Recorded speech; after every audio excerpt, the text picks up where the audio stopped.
and so on.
Any oh, for God's sake, tell him.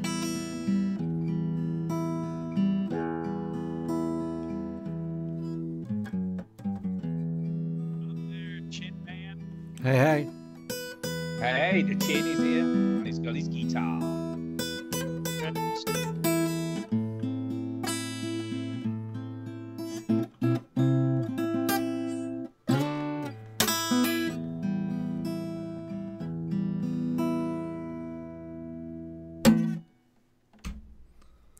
You want to do the thing live?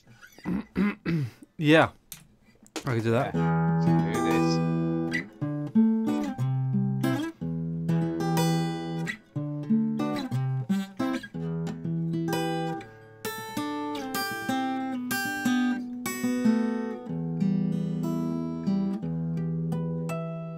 Let's start the motherfucking show, bitch.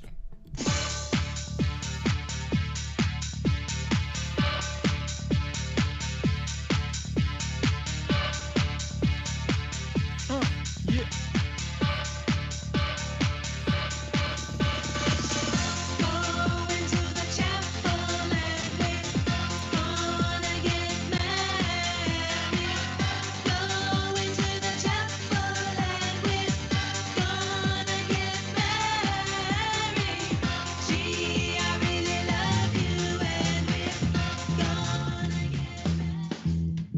Welcome yo to the veteran gamers. Juju, Jimmy, and the fellas will tell you about every single game that you're playing this week. News, reviews, and an indie pick. Stu story time and Chinny's game breakers. Here comes Duke with the soundbite saviors. Stop trying to make fetch happen. It's not going to happen. It's the veteran gamers. It's the veteran gamers. It's the veteran gamers. I like the beats and shouting. Yeah, boy. My wife. Switch that console off before you have to press repeat, yo. Pissing me off. Something's happening. Hello and welcome to episode 451 of the Veteran Gamers Podcast. Yay, 451, and we're back to the normal thing. It's no more interesting, exciting milestone shows. Just the regular show. I'm Duke. I'm Stu. Hello, I'm Chinny. Hello. And he's going to the chapel. That's a shame because Aaron. that's the exact same song as my first dance. So you've spoilt Nice. it for me. Oh, Club mix.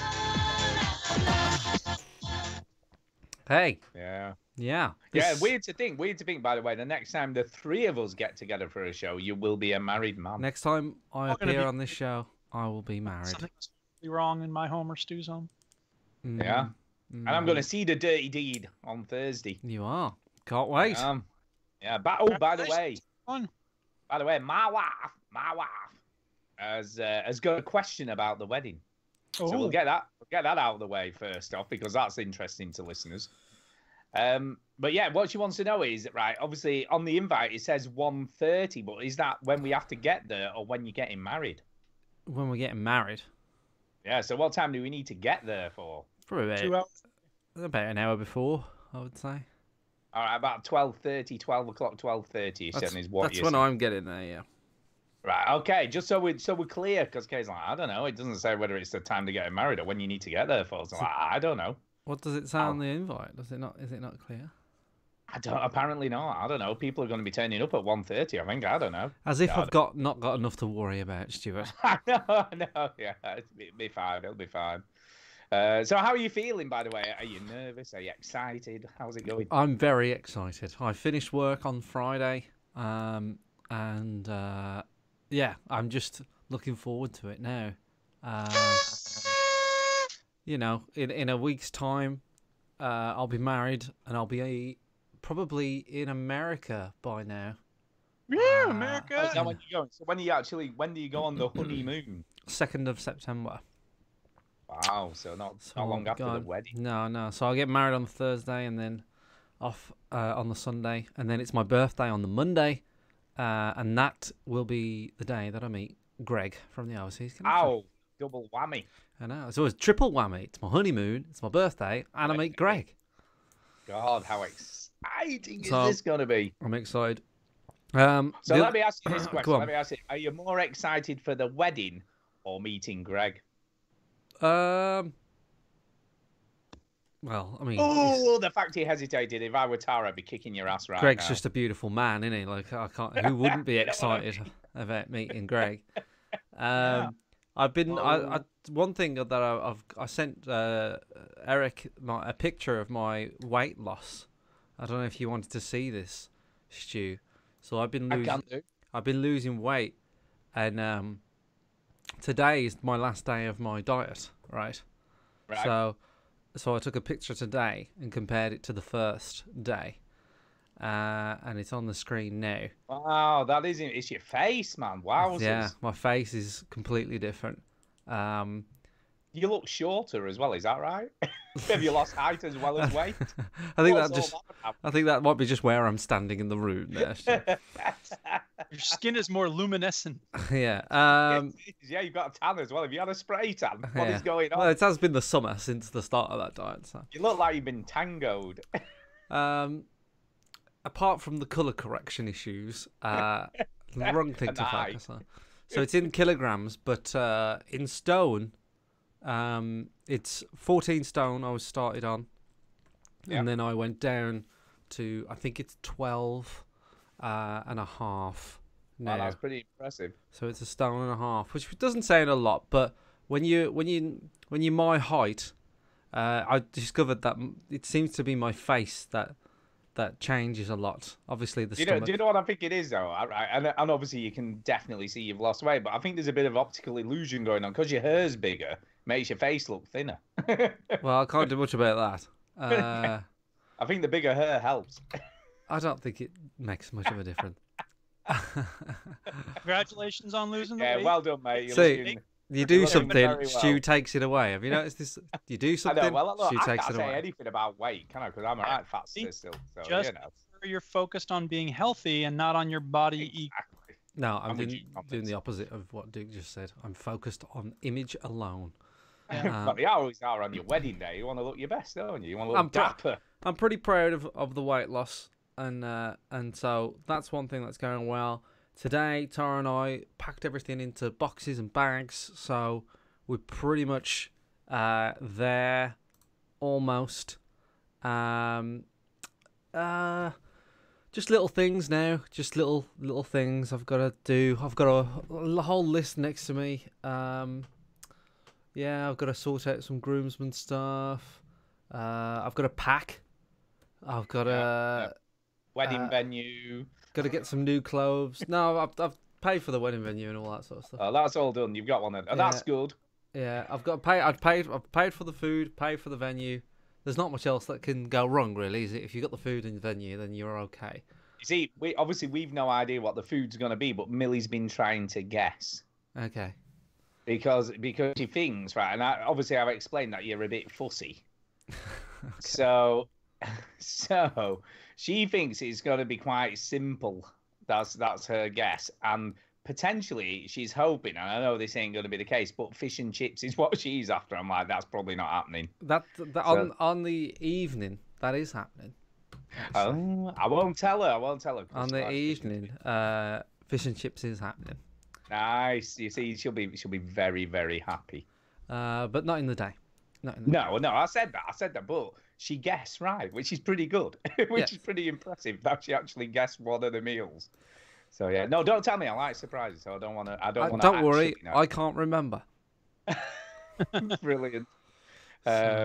So yeah, and then Kay was a bit worried today because they both bought summer dresses, expecting it to be hot, and at the moment it's looking okay. And I'm like, I've been checking that my dad, bless him, has been giving me daily updates of the weather on the 30th of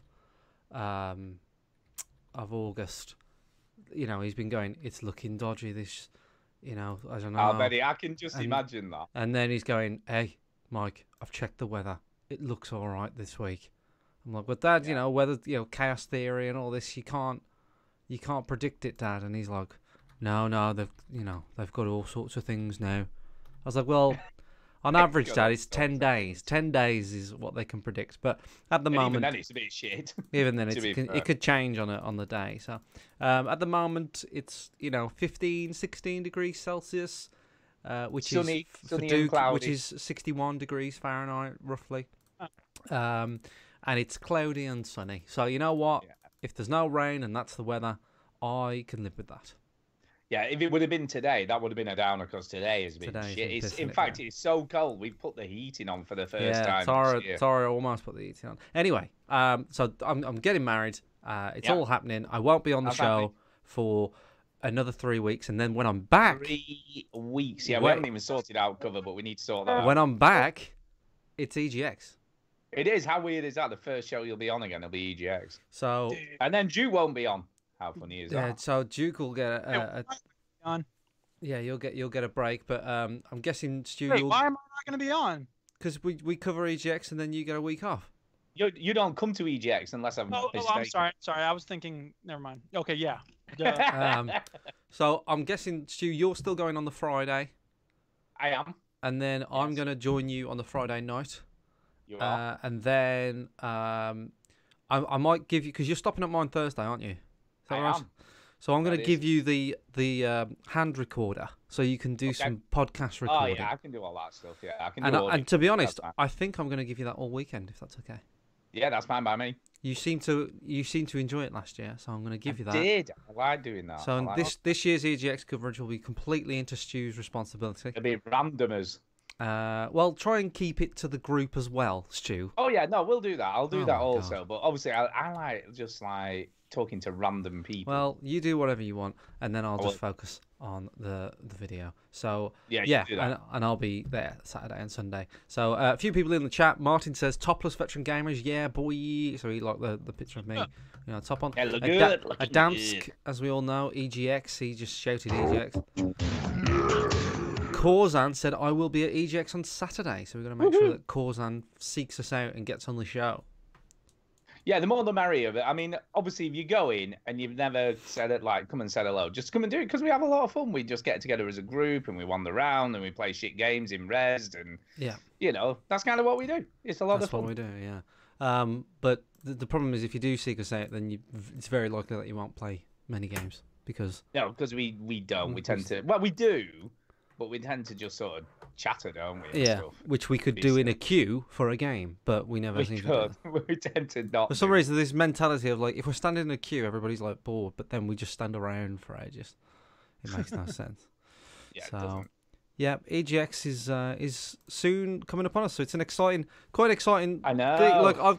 I'm trying not to get the post-wedding blues, right? So I said to Tara, you've got to give yourself things to look forward to when we come back. So for me personally, it's going to be EGX, right? Yeah. Then it's going to be Red Dead Redemption 2. I know that's not far off, is it? Then it's going to be Extra Life, another thing I'm going to look forward to. and then it's going to be a few birthdays in November, and then Christmas. So I'm just making sure that there's things going on that, because all this hype, all this nonsense about, oh, which table's this and that, and then you get all excited for the wedding, and it'll come and it'll go, and then you're like, oh, is that it? Did you really just said hella, or did I mishear you? I didn't say hella, no. He's getting ready for California. Is that like you get really hella excited? Dude, hella. That's what it sounded like you said. Like, oh my God, has he been playing Life is Strange this week? What is going on? No. So, but what I'm saying is, I'm just trying to line things up for when I come back. So, yeah, got a few things to look forward to when I come back as well, which is good. There's always stuff going. I must admit, I've had a year of stuff going on, and obviously the pinnacle of that was meeting Duke. Yeah. So it's been a bit of a year. I've had a cracking year, and I have got another story, by the way. Wowzers. Oh, snap. Strap in, people. There's another story My favorite coming. time. It's story time. Story time. I have met a listener of the show this week. What? Wow. Another one. Another one. What, the other one? No. The one of two. The other listener. And this other listener has been on the show. Oh, okay. We have never met this person. Really? And he or she lives quite far away. Oh. This person sometimes is a regular on the show. How about that? Oh. So who is it? Right, let me think.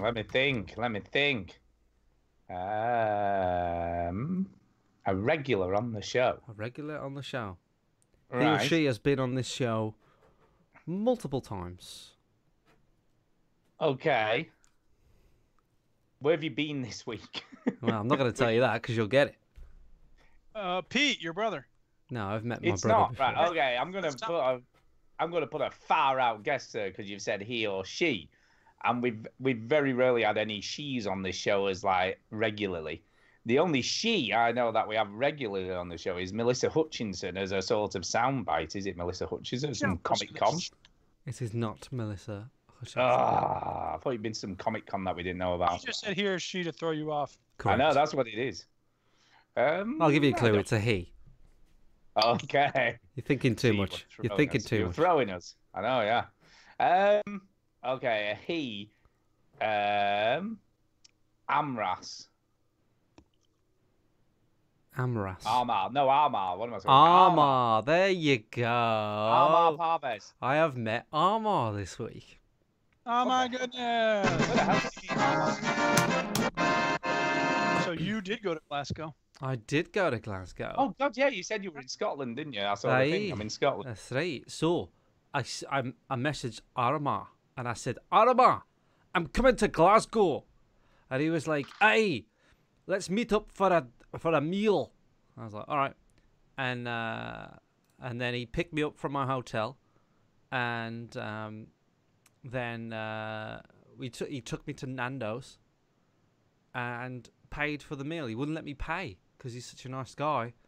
And he was just talking. Sucker. He gave me a tour around Glasgow, and he told me What the good city in Scotland, not like that shit Edinburgh or that Fucking Duke Edinburgh. The best thing you saw in Glasgow on the tour. well, he didn't. It was nighttime. But So I couldn't see anything. Here's where all the drug users are. Look at that. Look, he showed me shoes where. and He showed me where there was a really cool bridge, and they've used this bridge for lots of filming. He showed me where the Fast and Furious has been filmed, where World War Z has been filmed. Because like apparently the roads, Manhattan copied Glasgow for the like road planning or some shit like that. But anyway, It's old New York was once New Amsterdam. Sure, what Duke said. So I met I met Armar, and yeah, he was a lovely guy, and he was so nice and polite, and we talked about all things: retro games, current games, life, family, wedding, religion. We talked about loads of stuff, and he was just such a nice guy. And It was just his birthday, wasn't it? sorry, yes, it was his birthday the day before, yeah, and that Also was- Eid, so it's been a busy time for But him. yeah, but that's right, yeah, and like I think that was the day before that. So yeah, just lots of things going on, and I was so blown away at how just nice he is, and he wouldn't let me pay, and he said no, you know, you're my guest and all this sort of stuff. And I said to him, well, because he's coming to EGX this year, Stuart. Oh yeah, he said, yeah, that'd be cool. Because I'd like to meet Armor. And yeah, but he doesn't want to meet you. And he said, Yeah. and I said, well, if you're Whatever. coming to EGX this year, then you'll be my guest. So then I'll buy you something when you're at EGX. So he said, okay, fair enough. But I met Armar, and I want to shout out for how lovely he was. And again, I said this to him, and I'll say it on the show. Doing this show is probably one of the best things I've ever done. Oh, that's so funny. You mean this particular episode? This episode. yeah, this one episode of this show. But like, you know, Bless.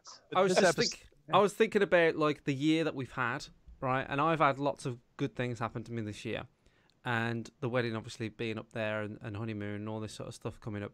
But you know, every time we go and meet up, but we've had the arcade club, we've got EGX coming, we've got the Duke meet up, meeting Armar, and I just think I Good feel year. it's just a good year, and I just feel like, man, it's Like took tire. yeah, and I always feel like there's so many people I wouldn't know now, and so many things I wouldn't have done had it not been for the show, and that's just a funny thing to think about, isn't it? It is, yeah. You know, and you can say that with my business as well. Like, I could have easily not done it, and when you think about some of the stuff that you could have easily just gone, nah, I won't do that, but then you decide to do it, and look at what comes out of it. You know, Yeah. And the show is Yeah. one of them. I don't want to say too many nice things because it gets a little bit homosexual. So you're both a bunch of twats. Bro, And let's just, Yeah. if there's no other story, shall we just fucking crack on? We got one more thing we got to talk about before we get into what we've been playing. We got a quick email. I'm not going to play the whole email song, but that's enough of it. Real nice guy. Who is it? Da-da-da-da-da. yeah, that would have been a good start. Red Van Man. Yeah. And basically, he called me out on the live show last week. I guess we cut it out of the. Yeah, it didn't go out on the recorded one. Yeah, whatever. The Duchess had used the word spaz to describe the way she was playing Overcooked, and this guy, Red Dan Van Man, wrote in saying, "Hey, look, you know, I'm not gonna read the whole thing unless I should. Do you think I should?" No, I don't think you should. Yeah. Anyway, his daughter, there was some problem when the doctor made a mistake when his daughter was born, and she was born with cerebral palsy. And basically, he said, anytime I hear somebody saying this word, I want to kick the shit out of them. And I don't blame him. And I totally appreciate him writing in. And you know, it's as I said in my response to him over email, I can imagine it's like when someone in the United States uses the word retard, which is really not okay. It's really messed up. And I have a friend, one of my best friends from high school, her brother has Down syndrome. And, you know, that word has always been really distasteful and atrocious to me. And so, you know, I think y'all mentioned that this word spastic or spaz functions in the same way in the UK. And I may have been glib about it or whatever, but, you know, I appreciate him sharing his story, because it is through sharing of our stories that we come to a new understanding of how powerful language can be. And we've seen that in the past, where Stu was talking about some issues that his mom faced. Chinny has mentioned that his mom is, your mom's hard of hearing. Is that right, Chinny? And black. No, she's not really. Right. She's just deaf. Yeah. So, you know, and I, you know, like I said, one of my best friends from high school, her brother has Down syndrome. So, you know, we've all got some connection to one of these stories that makes language significant. And it's so easy for us to be like, well, everyone's too sensitive and blah, blah, blah. I don't care. I'm going to say what I want to say. But that's a stupid way to think. That's a childish way to think about it. So, again, I really appreciate you writing in, Red Van Man. And, yeah, I will be more enlightened with my language in the future. There you go. Right, I think there's enough said about that, and that's. Okay. But You ready Yeah. for story time? Oh, no, we did the Yeah. story time. I guess we're ready for this. What you been playing? What you been playing? What you been playing?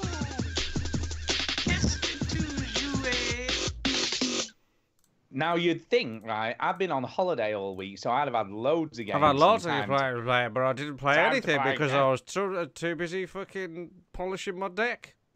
No, I wasn't. No, that isn't the problem. No. The problem is Millie has taken over the living room as a bedroom Wow. because You're her the father. bedroom. Put your foot down and say no. I know.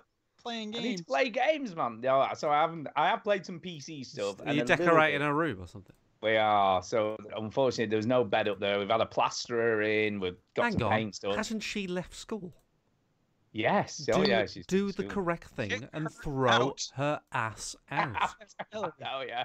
I what are did you think teaching about her? that. You can freeload off your parents forever. I know she's trying to get a job at the moment, to be fair, but she's in the vicious circle at the moment because she's never had a job, and people are like, "Oh, we want experience," and you've not got any. She has cooking experience. I've seen her cook. I know. I told them that. Yeah, she can cook. But yeah, she's struggling at the moment, but she's got her results from school now, so that's better on her CV and stuff. At least she's got some Uh-oh. qualifications on there. And what were the results? She failed. She got, okay, here we go. If I can remember, she got 3 7s, 4 6s, 1 5, and a 4. Jenny, is that good? I Oh, have no and an 8. Sorry, and an The 8. higher as than well. that goes up to 9. It idea. does. That's pretty good. So she got an 8. So a 7 is the equivalent of an A. So the 7's well an A, and she got an 8, which is an A star, and then the rest were B's and 1 C. What's a It's 9? It's an A plus. And 9's an A star star. Oh, that's stupid. One of her friends at school got 6 9s, I think. 6 9s, 2 8s, and a 7. That girl, Why you is- should why beat are up. doctor friends with such eggheads. You should I know, yeah. beat that girl up for being a SWAT. That's what you do in my I know, school. exactly. And she's that good. She can apply at the local college to do what's called an Oxbridge course, and she can apply to go on that if she wants. So there you go. She's that brainy. She can go to Oxford or Cambridge. Nerd. So yeah, but yeah, she's done very, very well. She's got into college and all the A levels that she wants to do. So yeah. What's she But gonna anyway, do at that's besides the college? point. She's doing 4 A levels. She's doing geography, history, sociology, and psychology. What's she gonna do with that? Teach? No, she's potentially wants to do something police related, so it could be like young offenders or something like that. She doesn't want to be a police person. She just wants to work with the police or do something that's police related. Gotcha. So yeah. So Well, good there you luck, Millie. We're all rooting for you, especially rooting Yeah. for you to get out of your parents' house. Also, I earn know, your yeah, keep, Millie. friggin' Get out of my frigging lounge and I can play games again. Tell you. I haven't And told you yet, Stu, that everybody's got to pay for their own meals at the wedding. Brilliant. And she sleeps on the sofa till like midday. Legend. So it's not even like I can play for a bit in the morning because she's still lying Just there asleep. I play, should just sit on her. play it. Like, I who should cares? friggin' sit on her, All shouldn't she I? does is look at her phone anyway. I know. That's well, not when she's asleep. Exactly. Well, She's not even doing anything. When you just play your game. It's She fine. learns how to look at her phone when she sleeps. Goddamn nightmare. And then Employers like that. that being said, I did get to play some games, so I'm going to start off. I'm going to kick Oh, this thank shit off Do it. Hey, because Do it. Do it. You Oh. stupid man. I thought, fuck her, right? Because she's taken over the lounge. I should play a game with her. So I've been playing Unravel 2 again this week with her. So we've been playing yeah. some of that. Some of that together. Yeah, do you know what? It's good. Good. Unravel 2 Move is a on. good game. No, he's got to talk about how good it Ah, is. Right. Okay. Got to talk about. Well, I mean, I know we've said all this shit before, but it does look great. It's good. It plays really, really well. And It when plays you play well. when you play as 2 instead of 1, you don't have to keep doing that jumping on each other shit. You know, No, you no, can no, do jumping- that if you're jumping on each other shit. As the game gets further in, the puzzles do get a lot more difficult, and timing jumps becomes a lot more necessary. Because at the beginning of the game, there's a little bit in this. You get these like shadowy monster things that will just like crawl around that you have to jump over. Yeah. When you get further into the game, they get a lot more complex. Like like the climbing mechanic where you climb up and down the thing.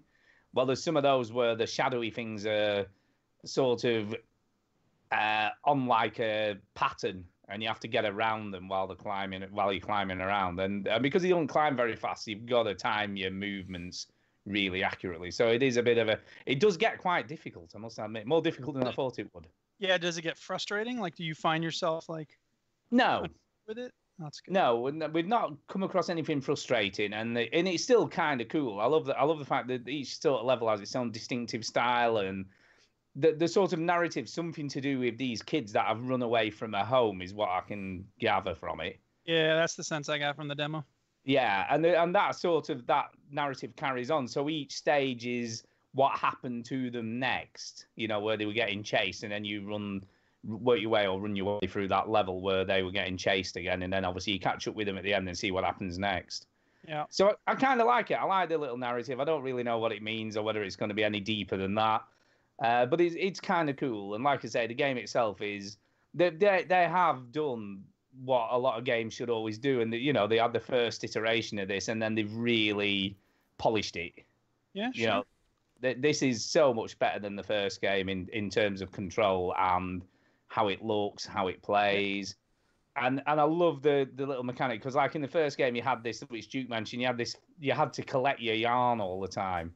Yeah. So if you run out of yarn, you've got to figure out where the next bit of yarn is. And part of the first game's puzzle was actually getting to the yarn to progress to the next bit, which could be a little bit frustrating. Whereas in this, obviously, you're carrying your yarn because it's what you've got between the two of you. Yeah. So yeah, I much prefer this. I think it's a far better game than the first one. Yeah. And like I say, Millie and I are having fun. She's not very good though on long gaming sessions, I've got to say. What do you define as long gaming sessions? Well, we probably played for, it was quite a long time, probably a good hour and a half, maybe 2 hours. Yeah. But towards the end, because obviously she can't use a phone or anything in that 2 hours, because obviously you're constantly playing the game. And what I found was when we were getting sort of towards an hour and a half mark, she was starting to get a bit bored and a bit like started getting distracted with her phone and started faffing. And it's got to be frustrating to have a teenager not paying attention to you and messing around with the phone instead. I know. And I was like, what are you doing? And she's like, nothing. I'm like, yeah, you're not playing the game. Why are you not playing the game? I'm bored, bit bored. Well, that's when you take a break. I know, that's what we did in the end. So we did do that, but it is kind of funny playing with somebody who's not a massive gamer but will play games. You know what I mean? She doesn't play a lot of games. I'm a John bet you he's like, look, we're gonna play this game, and if we do, then I'll wash the dishes for you tonight. And like, we're gonna play Overcooked, and I'll take the trash out for you. Like, damn, Dad, I'm sick of playing these video games. Yeah. Shut up, pretend like you're into it when the guys come on Skype. Hey, everybody. No, to be fair, she has asked a few times when we're playing Overcooked again, so she does like that. So that seems to be a good game for her. Because she likes me and Duke. I know, that's what it is. I think she's fascinated by how Duke reacts. So yeah, no, she enjoys the gaming sessions. We need to sort that out, obviously, at some point, which will probably not be for a few weeks now. But yeah, we need to get back on Overcooked 2 because it is a good game. It is a good game. But as for Unravel 2, I totally recommend it. If you see it in a sale or even not, because I paid full price for this. I know. It's definitely worth it. It's definitely worth a look. And it's a beautiful game. If you like the first one remotely, if you played that, you'll definitely like this one because it's such a much better game. So it's single or co-op. It works equally well. So there you go. That's Unravel 2. That's it. That's all I'm saying. It's good. Get it played. Play it now. It's good. Who's going next? Who's got something to talk about? Go ahead, Chinny. Last time we met, you were playing Cuphead and you were almost done. So the question now, did you beat it? Well remembered, Eric. Yeah. So what I did was, I thought I'm on the last boss. I've been trying, and I was like, man, I need to bloody finish this thing. So I thought, I'll stream it, and maybe in about an hour or so, I'll get it done. So I started streaming it, and a few people came in, and then I finished it first go. Get away with you! So how long did it take? Well, I'm playing it now on the screen. This is literally the first attempt on the stream. On the final boss. On the final boss. And I'm in the first stage here. I'm shooting his little spider. And I'm not even... I honestly not even trying, really, like now. I'm just kind of like... Just getting back into it because I hadn't played it for a bit. And I was just like... Can you hear me? Yeah. Duke? Yeah. You said hello. You cut out for a second, but I guess it was just... yeah, so I was just like getting back into it, learning the patterns of the boss and just working out how to do it again. And then by like right at the end of it, I was like, oh, I've never got this far. And then I just did it. I don't know why. it's that thing about having a break, I guess, Duke. Like, you know, the Super Meat Boy sort of mentality of like, I just put it down and I came back another day and all of a sudden, I did it. Yeah. So this is me. Is this the final bit right now? Is it? No, this is just sort of stage 2. So what happens with the devil is you sort of fight him upstairs, then he gets mad, and then he starts to fight you downstairs, and he's just a big head, and then you're on 4 platforms. So he starts sending out these blue axes that swing around that are quite tricky. Once you've done that, then he starts to get really angry, which he's just done now. 2 weird hippo fucking gimp things come to the side, shoot skulls, and some gay bats fly over the top. How do you know they're gay? Are they just moving in a camp way? Is that what you're saying? It's the backstory. It's in the manual. So then, and then, like, you know, you shoot them, and you sort of they do look pretty camp, those bats, I've got to say. And then, right at the end here, he starts crying, and then you've only got 1 platform left, and you have to sort of basically just shoot up to him until he's dead, and that's it. I did it. And there's me freaking out. I get the achievement, swing you sinner, and defeat the devil. And I got it. Hey, good job. There you go, knockout. That's it, so job done. Would you say this is one of the most satisfying ends to a game? Because, I mean, this is really hard. I'd imagine it's no harder than Super Meat Boy, to be honest, Duke. Like, I haven't played Super Meat Boy, but I played a couple levels, and it's... What I love about these types of games is that you see yourself improve. Do you know what I mean? Like, you can see that you've learnt, and you're getting better each time. When you compare it to something like a real world skill, like I was talking to Matt about, because he played the guitar, right? He's learning how to play the guitar, and you go from, when you start learning something new in the real world, like with me and ice skating and stuff like that, you go from not knowing how to do it to knowing how to do it within about 6 weeks, right? Give or take. Yeah. So then you can go, I didn't know how to do anything, but now I know how to do it. So it's really obvious how good you get. After that, it gets more and more difficult to see how you improve. Kind of like the weight loss thing, you know. I don't really know how much weight I'm losing until I compare it, right? And, you know, with guitar or ice skating or anything, you don't notice the difference that much when you're getting better and getting better. But with these kind of video games, you know, you're kind of learning a new thing every level, every boss or every Meat Boy level. So you see yourself get better and better and better. And, you know, if you was to sort of record your first attempt at like the first level, then you'd realise how bad you were back then. It's the same with like The Witcher 3. You know, when I was watching myself play The Witcher 3, you know, back at the start I was doing terrible things. But yeah, so it is a satisfying game. I wouldn't say it's any harder than Super Meat Boy, so I wouldn't let you sort of not try it, Eric. I think you'd be into it. I was just curious about where it is on terms of like most satisfying. It is a satisfying, yeah, but it is satisfying. Because it's difficult, yeah. I suppose it is satisfying. I just, put it this way. I started it a long time ago, and I had some desire to come back to it. So that says something in itself. It speaks of the quality of the game, and it was pretty easy to sort of get back into it. It didn't take me. It took me about 10 minutes to realise, okay, this is what I do. There's probably one boss that I got stuck on. Do you know what I mean? And it was like, oh, I can't be asked to do this now. And then I came back about 3 months later and did it. So there you go. Cuphead, very good. Recommend it. And if you haven't finished it and you started it like me, go back and play it. Get it done. There you go. It looks pretty cool. I must admit, it is like you say, it's always an achievement when you do finish a very difficult game. Yeah. You know, because you feel good. You feel good, man, that you've mastered it. You have mastered the game. Mm-hmm. That's always cool. Yeah, Duke, what have you been playing this week then? So I've been playing Minecraft. I've been playing, and Minecraft 1.13 came out. I don't know if people have noticed. It's the underwater expansion. There's not much to say about it, but it is a thing that's new. So whatever. And I've been playing on a server called, what is that server? The Mystic Chicken.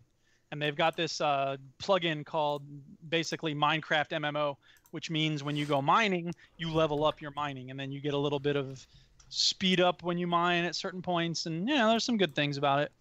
I also dipped back into my Skyrim for whatever reason. It was just time to go back in. And yeah, so that's been fun. A lot of Rocket League, of course. Chinny and I had a game today. Yep. I thought we were going to play a few games, and then after Nope. one game, gotta go. Gotta go. It's like, all right. Wedding stuff. Yep, no worries. Wow, is Chinny doing the Duke? Because it's normally Duke who's like, gotta go. I know, right? Yeah. What's going on? Yeah. We played some Overcooked last week. I guess we already talked about that. There's nothing to say about it. But I've been playing more Guild Wars 2. Ooh.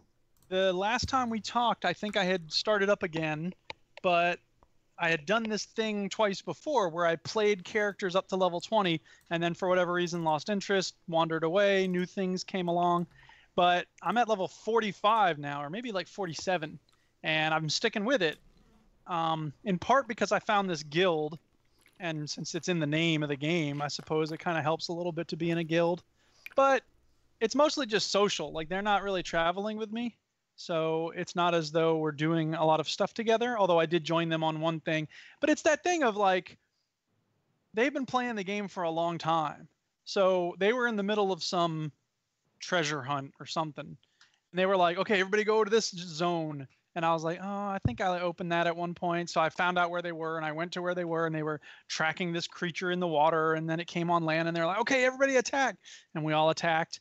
And then they're like, wait, who's Octavia? And that's my character's name. And I was like, me. And they're like, who are you? And I'm like, oh, I'm new. And then, oh, make sure he gets the chest. And I'm like, I don't need the chest. Like, you should get the chest. I'm like, okay, I'll get the chest. Oh, they were being nice to you. They weren't calling you a noob and. Right. But they're also, it makes me worry that like I'm holding them back, because they're like, okay, should we do a, warp dungeon? Should we do an Ascalon, boss fight? I'm like, I have no idea what you're talking about. I'm just coming along for the ride. Yeah, but you're like every other noob. Unless you get, team up with someone like that, you're never gonna know, are you? Well, there's certain things that I've been learning as I go, but it's whatever. I just don't want to hold them back. But they're very nice, and it's been very cool. So I'm sure they'll tell you. Dude, what's this on screen now where two people are talking to each other on a loading screen? Yeah, that's the thing is, right. So sometimes they have dialogue in the world of the game, and sometimes you go to a cutscene. And that's what you're looking at there is a cutscene. Because you have story missions that are just for you. And those have dialogue and cutscenes and stuff like that. Sure. And the story missions are kind of interesting. There was one about this carnival that came to town, and they were like hypnotizing children and then turning them into zombies and stuff. And I was like, that's kind of nifty. And it made you feel good when you saved the kid. Because his mom was like, where's my kid? And you're like, I don't know, lady. Leave me alone. He's a zombie. There he is, walking around aimlessly. What's the matter with you? A lot of the game is exploration. A lot of the game is loot. And those things are fun, obviously. The combat's really good. This easily has the best combat of any MMO that I've ever played. Now, I've never played World of Warcraft, so I don't know if that might be better. But I really like the combat in this game. It feels kind of like Diablo. There's a lot of different areas in the world. The one thing that really pisses me off is, so in every section, there's Pissing me off. Yes, thank you. In every section, there's areas to find. There's hero points to unlock, basically by fighting a boss. There are waypoints for you to locate, and then there are vistas for you to reach. And basically, it's really high up places, or sometimes they're far down below in the ocean or whatever it is. And sometimes they freaking suck, because you can't jump very high in this game. You just can't. There's not, you can jump, but it's not very high. So most of the time, what you're doing, it's kind of like glitching up a mountain in Skyrim. Nice. You're just trying to find that spot you can jump to, and then you miss by a fraction of a centimeter, and then you fall down, the whole mountain. You have to start all over again, and you're just like, nah! But there was one where I was on a cliff, and I was looking over at the point I needed to reach, and it was on a pillar in the middle of this lake. There was no way I was going to reach it. I tried 20 times reaching it by jumping. Nope, not going to happen.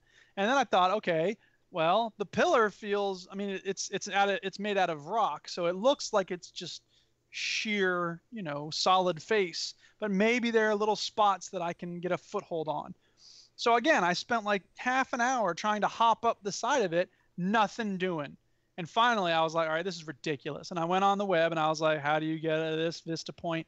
And they go, oh, there's the dude sitting on the cliff with you. You got to talk to him. He'll give you a little invention that allows you to teleport to it. Nice. I was like, you got to be kidding me. You need to make these things intuitive. It needs to be clear what, I mean, not necessarily obvious, but I mean, there's NPCs all over this game. The idea that you should talk to all of them because you never know who's got a little cheat code for you to hop over to the pillar. I was like, what? Yeah, but if the dude's next to you on the cliff where you're looking to where you go, you might have a chat with him if you can. Wouldn't you? I don't know. I guess I should have, but to be honest, the game had trained me to think that it's about hopping up stuff because that was the because you would probably all of these things you've hopped up. There's probably a more straightforward way to get there. Right, but that's the thing is, I've done like 50 of them up before until that point. Do you know why? Do you know why though? Because hopping up the mountain. You're conditioned by Skyrim. That's why. Well, but seriously, that's the way most of the stuff in this game works. Is you're hopping up the side of the mountain. So, whatever. It's not that big a deal, but it's just a little annoying because it's so sad. Again, kind of like Cuphead. It's real satisfying to be able to find the solution on your own and not have to get help from people. So whatever, it's fine. Guild Wars 2, very good game. I feel bad that I'm playing this and not like Shadow of War because I don't know, it feels like that's a game I ought to be finishing, especially since it takes up so much goddamn room on my hard drive. But talking of which, I played the demo for Shadow of War. Aw, snap. That's a good segue right there. Yeah. Did you see what I did there? I played the demo for it. It's very slick, I have to say. Very slick. Very slick. The combat's slick. I love the bow and arrow slowdown thing. That's kind of cool. Like bullet time thing. I like that. I like that a lot. The demo is a bit odd, though, because it gives you quite a sort of leveled up character to play with. Mm-hmm. So you've got quite a few of the powers and you can do quite a few interesting things and whatnot. And it kind of doesn't give you any context as to what part of the game you're in. You're just like plonked into this part of the map where your first task is to go and fight one of the sergeants or whatever the hell they are. Yeah. You know, one of the bigger dudes. You have to go and find one of those and then have a fight with them. Mm-hmm. And there's another one that's taken two of them hostage, and you have to sort of decide what you're going to do about him. And it's slick. I've got to say, like you say, slick, very slick. It feels a lot like Assassin's Creed. A lot like Assassin's Creed.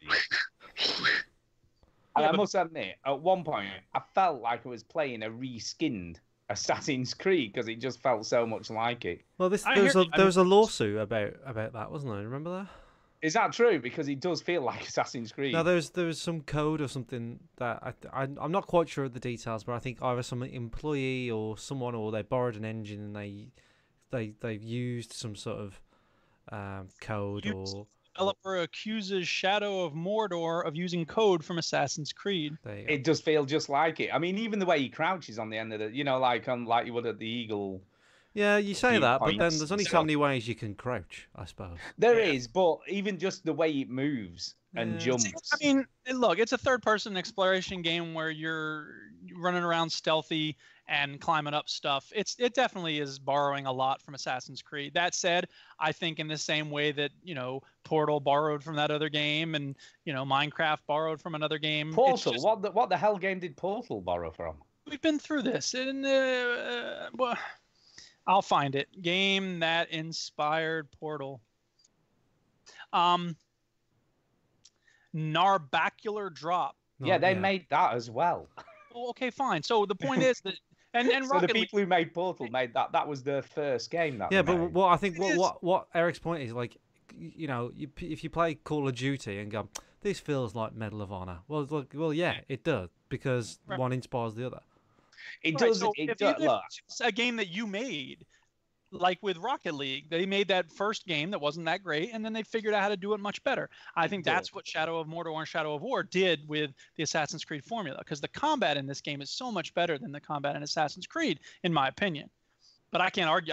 With the fact it feels more like Assassin's Creed combat from the earlier games, which I thought was better than what it is in more recent ones. It feels a bit more fluid and that flow from one enemy to another sort of thing. Yeah.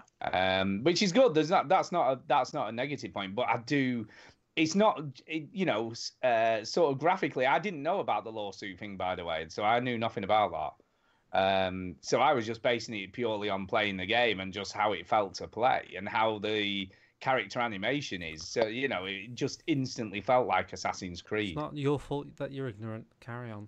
Yeah, I know. Yeah, the fault that I didn't know about it, but it is interesting that that's the first thing I thought, and then it turns out that there was a lawsuit about it because I can totally see why that happened. Because it really does feel like playing Assassin's Creed, but that's not like I said. That's so not it feels like Assassin's Creed. Anything else that you thought when you were playing it? I thought it was cool. I like the voice acting was pretty spot on. Bit Lord of the Ringsy for me. Yeah, well, it definitely is. I feel like a lot of this game is taken right out of Lord of the Rings. Yeah, the orcs definitely feel like orcs. The way they talk. It just feels like, I mean, a Lord of the Rings type. Lord of the Rings was written. Why they got to copy it? And then there was some weird stuff, like when you do the brain wipe thing and make them one of your followers or whatever. Yep. It didn't explain any of that shit. So it just kept saying, press this to bring up this map with all these different generals on and stuff. And then it was like, this one's one of your followers. Click on this person and this person. There's a tutorial for that in the actual game. So it takes you more slowly through it when you get to the actual game. So that wasn't very clear. And then the orc that was a follower just stood there. He just didn't really do a lot. And I was like, that's a bit rubbish. Were you fighting people? No, not at the time. See, but then they only really come to life when you're fighting people. I know, but when I ran off, I told him to follow me. So I ran off, and then he didn't follow me. And I'm like, well, where is he now?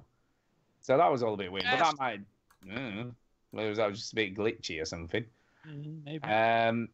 But yeah, I went and there was, like I say, this general had 2 other generals held hostage on this parapet of this bridge thing. So I shot him, and then obviously all these dudes were like shooting at me. So I did a runner. And that was all right. It was fun, I guess. And they were running after me, and I fought a few of them. But like you say, the combat is pretty slick. But I don't know. I'm just not sold.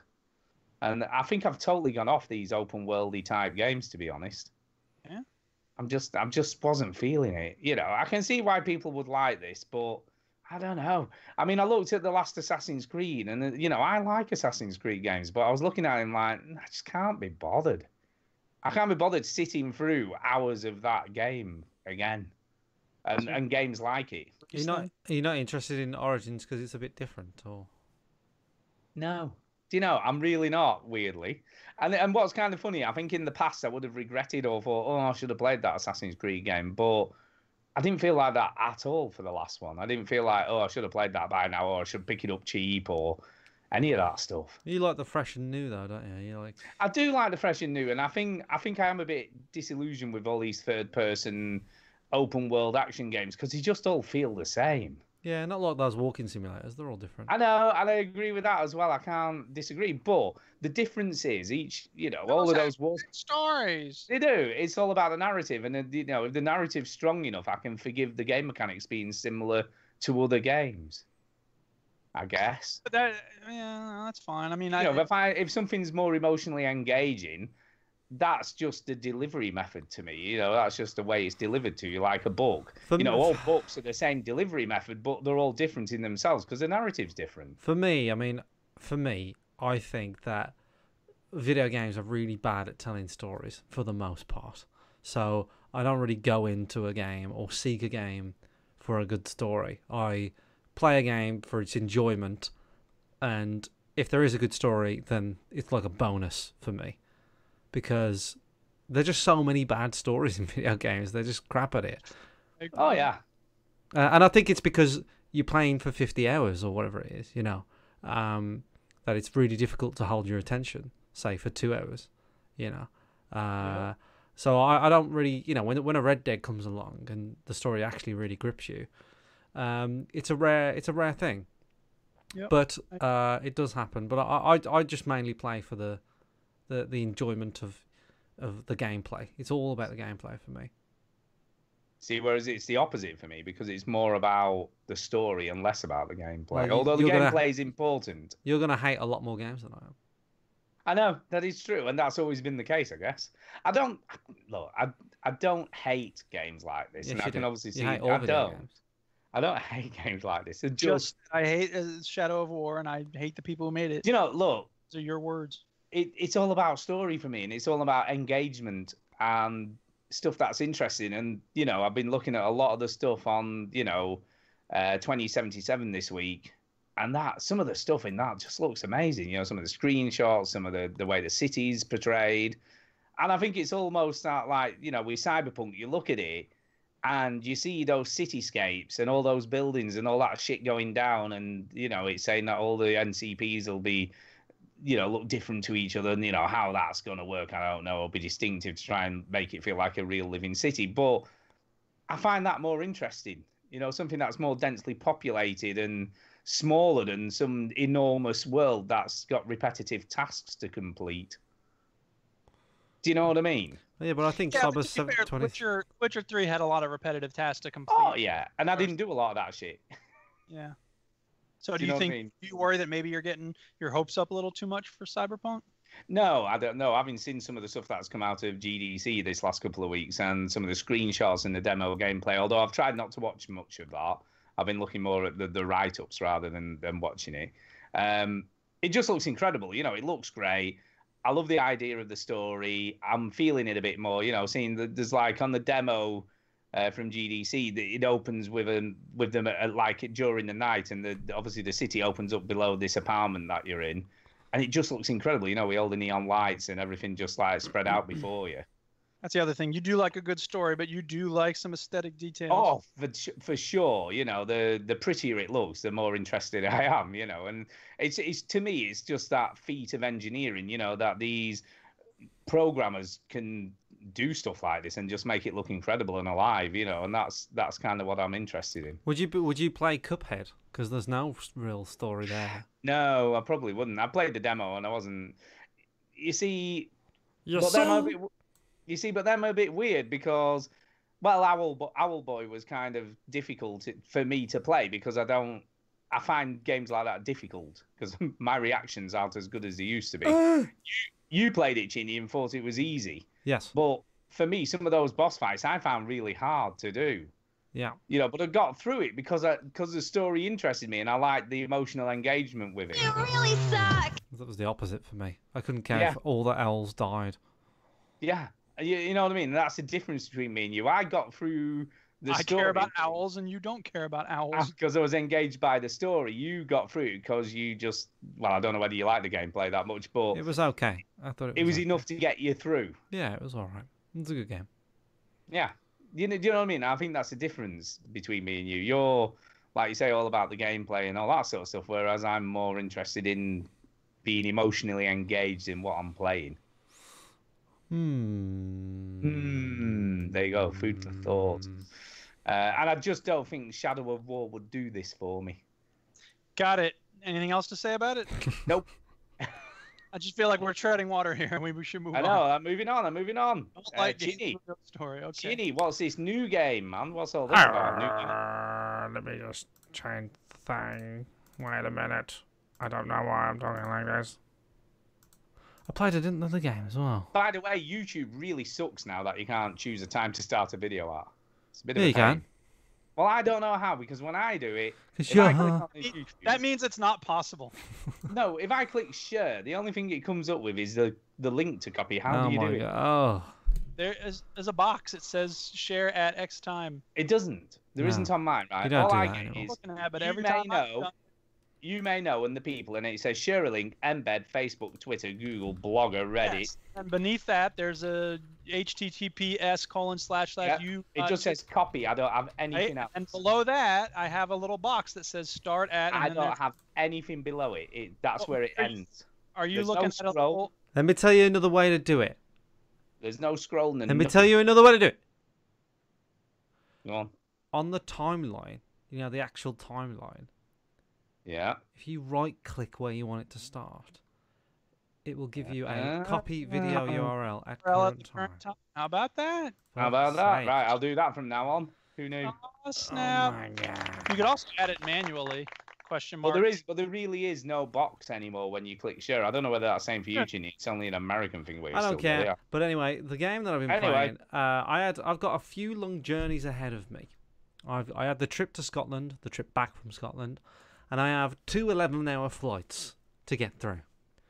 So, it's Switch time, isn't it? You know, you play your Switch.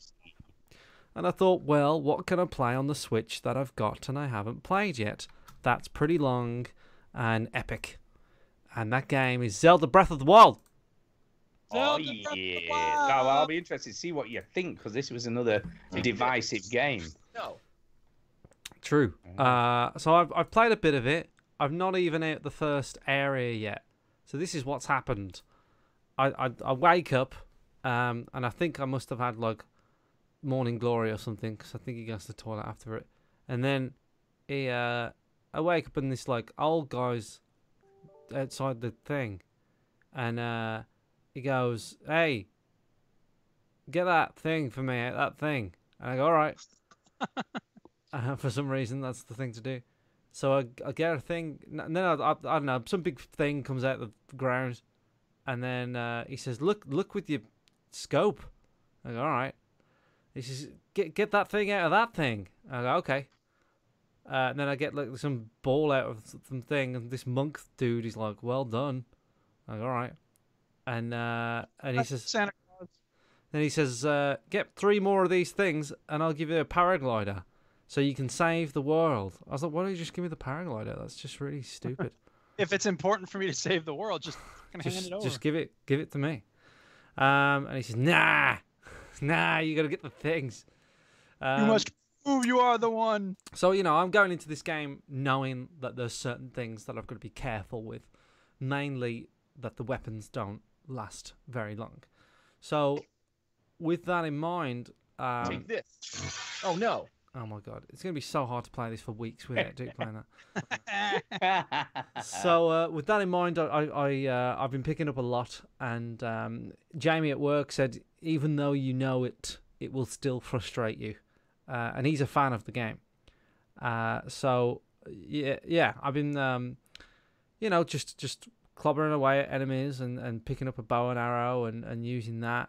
And just making my way through it bit by bit. So I've just been playing it here, there, and everywhere. I was playing it in the van on the way to Scotland, at the hotel, on the way back. I was playing it in the kitchen when my food was cooking. So I was doing, you know, the real Switch experience. And I plan Were to... you playing it after playing basketball with your mates? What? Were you playing this game on the basketball? Playing? Yeah. No, Did you play it on the roof That's terrace? Experience. We don't play We played basketball. We have cockfights. Oh, okay. Yeah, I see. How does that work? Do you just slap each other with your cocks, and then the No, first one who it's sees is the chickens. loser? It's chickens. Dude. Oh, chickens. Yeah. That's what I mean. Your cocks. You know, so we have cockfights, but they didn't put that in the advert for some reason. I don't know why. It's weird. It's really strange. Very odd. So we all have a local cockfight, and then we get the Switch out and our penises. So that, you know, so I haven't really done much with it. I've just gone sort of running around, and I think, you know, this is kind of the tutorial area that I'm in. And then I walk up to some stone maze, and this thing wakes up, and it's got a laser, and it's trying to shoot me. And then that's about it. That's all I've done, really. So I've got nothing to say about it. You know, it's very. So what do you think about the gameplay, the mechanics, how he runs around fighting, any of that sort of stuff? I think it's fine. Like, you know, it's a Nintendo game, so I sort of go in knowing that, like, it's gonna be pretty fucking polished. Do you know what I mean? It's just a given. When I played Captain Toad Treasure Tracker, you know, that's a Nintendo game, so I know it's gonna be a super polished game. And I know that certain things are just going to be so well done. And that's what I think about Zelda. Like, you know, it's you can tell that the polish is there. You can tell that certain decisions were made. And it's so brave to make a game where you can just climb anything. It's quite impressive. But I just feel like, yeah, you know, I've started the game. I haven't really given it a full sort of whack yet. I've probably played it collectively about an hour and a half. And I feel like I need to sit down and have a good session with it, just so I know the mechanics of it, and then I can start having 10-minute, 15-minute sessions. Yeah, it does take a while, that first bit as well, to get out of it, you know, to get into the open world area. Yeah, so I'm not down on it or anything. I'm not massively up on it either. Really, I'm playing it, and that 11-hour plane journey that I've got, I hope to get at least 4 or 5 hours of it done there.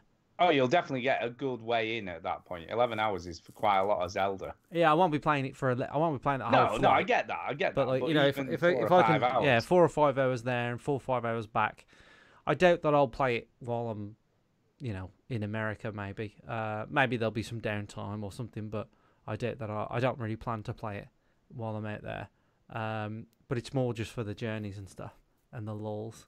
But yeah, it's fine. I'm looking forward to getting into it, and hopefully, when I get back, I'll be not done with it, but well into it. People have asked me to stream this, but I really wanted to play this on the go. But I'll stream if I've got stuff left to do. I'll stream it when I'm back, and see how I'm getting on with it. So yeah, Zelda Breath of the Wild. Not much to report. I'm sorry, but yeah, so far so good. So far so good. Impressive stuff. Duke, back to you. Yeah, back to me. We got this thing going on. Let's play Guess the Game That Chili's played and finished this week. Last week or one of the previous weeks, JP Snake had gifted me a couple of games, and I buckled down and I started and finished one over the course of the last week. Thank you. And it is The Guest. I had a look at this because I think I've heard of that. Didn't we play a demo for this ages ago? Yes, we sure did. Yeah, I thought we did. you played the whole thing. I think I did buy the game and then never finished it. Oh, you never finished it. Nice. Well, that means No, I don't think I finished it. I can't give spoilers then, which I really wanted to do. Yeah, I don't think by you. The chances are it'll probably be a while to, if I ever go back to it at all. That's the thing. So do you mind if I spoil it? Nah. Okay, fine. Well, heads up for spoilers for Warning! The Guest, the game from like 3 years ago. Yeah. First of all, for those who don't know, this is an exploration game, kind of like Myst, kind of like the Decay games. All of which are, by the way, those are great games. You have an inventory, you pick up stuff, you're trying to solve a mystery, and the game by and large is really good. I think it's a very well done game. The atmosphere is good. It's more spooky. There's no jump scares, but it's very unsettling. And you go into the bathroom and you need your medicine, and the walls are shaking and the radio is playing this disturbing thing, so you have to turn that off. There's one puzzle that was particularly stupid because you find this phone book with a phone number circled in it, and you're like, oh, I can call that number. And you go to call it, and it's like you get a busy signal, just like any other number you try to call. Because as soon as I got to the phone the first time, I'm like, oh, I'll call 911, and you just get a busy signal. And I kind of try 411, busy signal. That's our information line here. Operator, busy. Okay, so every time you try to call anything, it's busy. I get it. And then when I found the phone book, I'm like, oh, here we go. Finally, I can, put the phone number in. And I did, and gave me a busy signal. I'm like, no, what the hell is that? And finally, I reached a point eventually where I got stuck. And I was like, damn it, I hate doing this, but I can't figure out what else to do. Turns out the phone, 2 of the numbers are switched. How would you know that? Are they in the right order, though? Well, no, but the room is so dark, and it's so hard to I can barely tell, where the buttons started and stopped. So for the 5 and the 6 to be switched on the pad, I felt like that's just dumb, man. What the hell? Why make it that extra little bit of frustration for us? So whatever. That was the one complaint about the puzzles. But apart from that, puzzles are excellent. I ended up solving one toward the end just by forcing it. You had to choose from 2 dials with all these numbers on it. And I reached a point where I was like, I have no idea what I'm doing here, but I randomly set one of them on the correct, it turns green when you get it right. So you don't have to just put the numbers in and then hit the button and hope that you got it correct. As soon as you get one of the buttons on the right number, it turns green. So I was like, well, I can just do this the hard way. And so I just went I put the one number on the green, and I put the other one on 1, and then it was red, and I put it on 2, and it was red, and I put it on 3, and it was red, and I kept doing that until I got to like 27 or whatever it was, and that was the correct number. Wow. So there was a lot. Do you know what the actual solution was then? Did you I find went out? and found out later, yeah, and I was like, oh yeah, that makes sense. But it was also kind of dumb because there were like 5 different numbers that it could have been in terms of what you were supposed to be looking at. But if I had thought about it more, I probably would have figured it out. But I was getting kind of impatient by that point, especially because they were given the story in little drips, and I was ready for some payoff. I'm like, all right, I'm kind of annoyed by this. You need to freaking let me know what's going on. And I got to the end, and it was such a letdown. Oh no. It was so disappointing. The whole point of it is because you're this scientist, brilliant, world famous, and you're getting all these, pieces of news. Oh, this woman scientist has been disappeared since the last time she was at this conference. And that's kind of like what you're at a conference. So it's like you're going through the same thing she went through. And it turns out there's some like the world state wants you to be a worker. So the final room you go into is like a little work cell. What, this one here that we're looking at, this lab thing? It kind of looks like that, but it's a little more fancy. And you have this like fake window that looks out on the valley. But it's like you get medicine every 12 hours to keep you in line, and you just get, I don't even know what you're supposed to actually be doing. There's some work you're going to be doing for the rest of your life. And I'm like, that's stupid. And it doesn't make any sense why you would have to go through all these puzzles. Because you want to make sure you're brainy enough to do it. I'm a world famous scientist. But we need they want to just check that. They want to ratify it. We need to figure out if you can figure out the phone numbers are switched on the telephone. That's how. And you didn't. And you didn't. Really? You didn't. So you were crap. I'm done. So I don't deserve to be in the world state prison cell, or whatever the fuck. So I mean, that's the thing, is that like 90% of the game is really good. The graphics are sweet. The sound is polished. The music is creepy. The puzzles are mostly elegant. But the payoff was so disappointing. I had to give it a negative review on Steam. Wow. I know. I hate to do it. But, yeah. So, again, JP Snake, thank you very much. It was on my wish list. I'm glad I played it. But I can't recommend that people run out and get it. Wow. Who knew? That being said, I've played a very similar game this week. Ooh. I know. And I actually think, Duke, you would like it. Oh, yeah? Huh? I do. And it's on sale at Green Man Gaming at the moment. Oh, what's it called? It's called The Station. Okay. These games are just the something, aren't they? I know, yeah. Exactly. The Station. But this is quite an interesting... room. It's an interesting premise. It's first person.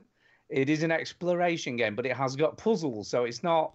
It says exactly the same as The Guest. Yeah, well, it's slightly different. It's first person, it's exploration, and it's got puzzles. You're set on a very deep space station. So you're walking around rooms, still the same thing. No, it's a little bit more. It's more in common with Tacoma. I was gonna say Tacoma than it has with The Guest, but I like it. I'm impressed, totally impressed. But yeah, you sort of go to the station because you've lost contact, obviously, because that's how all these games start. Yeah. But the interesting thing about the premise of this game is this space station has been sent to this world to orbit because we've finally found another alien civilization on another planet. But there's 2 of them, and they're in the midst of a massive civil war with each other. So you've been sent to observe what's going down on the planet. But the people who are sent to observe suddenly lose all their systems, and they're like on this cloaked, so that obviously the planet doesn't know they're there. But when the cloaking comes down, they know they're there, and all the shit goes down. No. And then it appears as you start to do your investigation on the space station that there's some sort of stuff been going down with the crew, and someone's been double-crossing and in the government's pocket. Fucking so hell. It's kind of like space exploration detective game. So the game is you see a fight and you're like, come on, lads, break it up. What are you doing?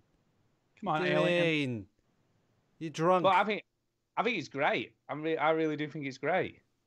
And the aliens are all like, hey, this fucking alien is stupid. This is fucking And it's stupid alien. Hey, humans, stay out of this so you'll fight, bitches. it's not a horror game, but it is creepy as all hell. I mean, there was a bit where I completed a puzzle, and part of the puzzle involved turning the lights off so you could find something. And it did have these little cutscenes, and as I was sort of doing the thing, it sort of cut to the door opening and then light flooding in with someone's shadow and then the door closing again. So although you feel like you're totally alone on the space station, obviously you're not. Somebody's there. Somebody else is there. So I thought that was kind of cool. I like it. You like So you don't watching me.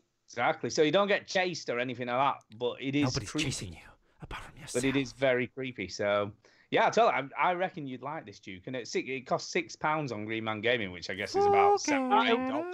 Do it, but I promise nothing, especially because school's starting. This week it's not actual school starting, but it is the meetings. We have a lot of meetings this week and getting ready for the school year. So things are happening. But yeah, it's very much like Tacoma. I don't know whether it was influenced by that. I'm guessing potentially so a little bit, but I imagine this was kind of in development at the same time because this was released on the 20th of Feb this year. So exactly. Not long after Tacoma, but yes, it's obviously not as slick as Tacoma was, but it's still interesting. I like the way they're telling the story. It's all done through audio logs and little like snippets of conversation at different parts of the station. At least I don't have to read. No, you can do a little bit of reading, but the voice acting's actually all right. The opening cutscene was a little bit like. I've got a clip of the voice acting here. You ready? Do you want to hear it? Yeah, let's hear it. Hello, welcome to the ship. Welcome. There's some spooky shit going on. Never mind. Have a good day. Not very good voice acting. Yeah, it's terrible. In fact, terrible. Yeah. Anyway, I recommend it. I think it's pretty good for £6. Welcome to the ship. It seems pretty good. Holy cow! We're all dead now, but never mind. And then I'm just gonna move on.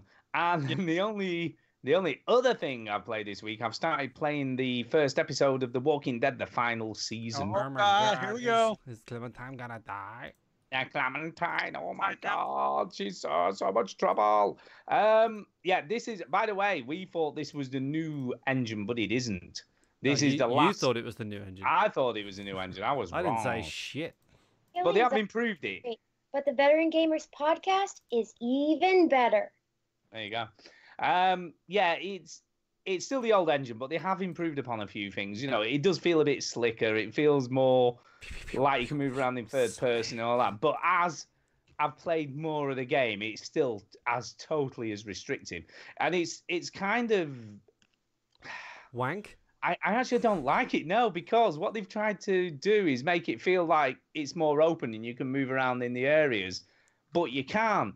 And a lot of the time it fucks you up for that because, like, I was having a fight today and they've tried to get away with get rid of the QTEs, but they haven't done. What they've done is this weird thing where you have to kneecap them first and stab him in the head, but it's the same animation every single time. Oh, bloody hell. And I'm like, oh my God, if I have to do this, kick him in the kneecap, stabbing in the top of the head another time, I'm only a couple of hours in, and I'm getting pissed off with it. Like seeing this exact same animation every time I have a fight with a zombie. Pissing me off. I'd have rather the old quick time event thing, you know, where you just like, where it isn't random, where it's more scripted, where they've tried to make this a little bit more open and the zombies can come from different directions. But if I see that cutscene where I get bitten in the neck at both sides again, I tell you, I'm going to fucking punch the telly. Don't punch the telly. It's not the telly's fault. Millie, the TV's got a hole in it. Don't ask me why. That being said, the story seems pretty cool. Clementine is as good as ever. AJ, I quite like, although he's a bit of a little shit. AJ is the little kid. Yeah, AJ's the baby you saved. Yeah. Clementine at this point? How old is Clementine? I think she's about 17, 18-ish. So she's going into adulthood. There's obviously some sort of romantic thing on the horizon. I've just been playing a card game with them, and they're trying to, asking questions about your past. And he's like, "Have you ever had a boyfriend?" And I'm like, "Oh yeah, I can see what's happening here." So yeah, so that shit's going down at some point. And there's this weird thing because it makes it feel like there's a hub world now. Okay. And I'm not sure how that's going to work because you're at this like house with all these other kids that are survivors. And like AJ does this picture that you pin on the wall, and then like this little caption thing comes up and says, "Things you find in the world you can decorate your room with." So I was like, "Is this going to be like open? This like a hub, and then it's open world, and you do your missions from here?" I'm really not sure what's going on. Yeah, it just feels a bit odd. It doesn't feel totally like a Walking Dead game at the moment. It just feels Is that a bad thing? I don't know because I got people moan that they don't change it up, and then people moan when they change it. I know. I got a deer head bone thing, and you can use it as a hood ornament on your car. So again, I've no idea how that's going to work. Well, it's just going to go on your car, I think. I know. This can be used as a hood ornament on your car. So I was That's like, about it. Okay. I don't think it's going to do anything else other than be a decoration, Stuart. So I'm to be used to stab a zombie in the face. Yeah. Here's a knife. But I don't know. I'm interested to see whether that's what's going to happen. But if it does, I'm not sure how that's going to work, or if it's just not going to happen. Because you get, like you say, it gives the impression you're going to stick this stuff on the wall in this room to decorate it as you play through the game. So I don't know. It's interesting. So we'll see how that goes. But it's kind of interesting. Obviously, Melissa is as good as always as Clem, and obviously she's done a good job of making her sound older and what have you, and you can feel that progression from the first game. I didn't have a save file because I played the last game on PC. So I played that on PC, and prior to that, it was all on Xbox. So I've not had I'm playing this on PS4, yeah. So I bought it on PS4 because I couldn't remember what I played the last one on. Pick a platform and stick with it, baby. Yeah. So yeah, I know. So I had to choose all my options again. So it does. It's kind of cool how it does that, though. If it doesn't find a save file, it does these little cartoony panes, and it says, "Did you shoot Lee or did you not shoot Lee?" Yeah, I saw those, and you just yeah. So it's kind of cool. So you can just build the backstory from all the major events that happen. Not all of them, but probably about 6 or 7 different things that happen throughout the last games. So it kind of does all of that. Still haven't played season 3. No, man. I know. You're way behind. Mm-hmm. So I'm interested to see how this goes and where it goes to, and then we'll take it from there. What's interesting, none of the major decision things came from season 3. Yeah. Or the last season of the game. They all seem to come from the Yeah, almost felt like that because none of them came from the things that you have to do to build your character. But AJ's it is. But I like the new characters they're introducing, and the people. One of them looks like Kiefer Sutherland back in the day with a blonde flat top and like a bit of a I don't know what you call it, but there is a name in there, mullet. Bit of a white mullet, like the Lost Boys. He looks like Kiefer Sutherland from the Lost Boys. So yeah, that was kind of funny. But yeah, I'll let you know how it goes. I'm hopefully get this done this week. If Millie ever moves back into a bedroom, I'll be sorted. So there you go. So that's it for me. That's all I've played this week. I ain't played no more shit. Cool. But seems good so far. Right. And nothing from me. Yeah, we should do some news this week because we didn't do news for about the last 2 weeks, have we? So we should do a little bit and see what's going on. Putting news first. I don't know if y'all saw it, but the big news right now is there was a shooting at a Madden tournament in Jacksonville, Florida, my home state. Is that true? Yeah, I heard about that, yeah. Multiple fatalities after a shooting rampage. Apparently, this guy was in a tournament for Madden, the American football game, and it was being streamed and everything. And then some guy got he lost, and so kicked out of the tournament. He pulled out a gun and started shooting, apparently. Wow. So anyway, that sucks. People are just so stupid. People are fixated on the wrong things, and they lose sight of what's important. And they think the game is everything. And again, I've said this before. This is not mindful gaming. If you're going to play video games, you need to do it in a mindful way that says this is just a freaking game. It's not that important at the end of the day. But here's the thing. If you are trying to make a living by streaming or playing competitively, it's not just a game. It's your livelihood. It's how you pay the rent. So I understand, and, I can't understand the stress of, thinking you need to shoot people, but as frustrated as I get when I don't play Rocket League well, if I had to pay the rent by playing Rocket League well, that would just be a nightmare of stress. So I think that it's a bad thing when people do this for a living, but that's just my opinion. Well, I mean, there was another story. Did you see the story this week about the YouTuber, 18-year-old YouTuber who'd obviously got loads of cash because he had loads of views on his YouTube channel, played CSGO. So that's what he did, sort of got loads of money for doing. Bought himself a stupid McLaren car, and whether he was trying to kill himself or whatever, drove down the wrong side of the freeway and went head-on into a car and killed 2 other people and himself. Jesus. It's like, if he hadn't been doing what he did for a living and obviously had access to that kind of cash, he wouldn't be driving that stupid car. Well, that's like if Paul Walker wasn't an actor. Right. Do you know what I mean? Like, you can't really, he just... It's true, but an 18-year-old shouldn't be driving a bloody McLaren car, should they, really? Yeah, but if he has the money... You could easily kill yourself and 2 other people in any other kind of car, too. Yes. It's not specific to that kind of car. That's correct. I guess. But I think if he was suicidal, I think it speaks to a lot of people seem to think like, oh, if I'm famous, then I'll be happy. And Robin Williams proved that wrong. So we find happiness in other places. But whatever, we're getting off topic. All right, what's the first news story that's not about a shooting? Someone dying. Yeah. Steam had a data leak. We already talked about this, didn't we? Good. Did we talk about this last week? I couldn't remember whether we mentioned it or not. Well, that's that then. Assassin's Creed series is taking a lie down in 2019. Ubisoft are giving their studios a moment to catch their breath after the launch. Fuck off, Rock Paper Shotgun. I don't care about. No. Oh no, they've done the new site, haven't they? Now, Rock Paper Shotgun. Do you want to get updates? We've updated our policy. Anyway, okay. After Assassin's Creed Odyssey in October, they're gonna have a break, and that's what they did before Origins, and it worked well for them. So it looks like they're doing the same again. Good for them. Yep. Year off, sabbatical. We're not gonna make as much money for a while. Oh no! Oh, somebody think of the children. Right, Deadly Premonition director. Are you really reading a news story about Deadly? No, you should see this though. It looks so fucking fucked up. Tell you. Okay. The game is called The Missing. Gets a baffling first gameplay trailer. Beyond the fact that the missing :J.J. Macfield and the Island of Memories. Oh my god, is that the full game name?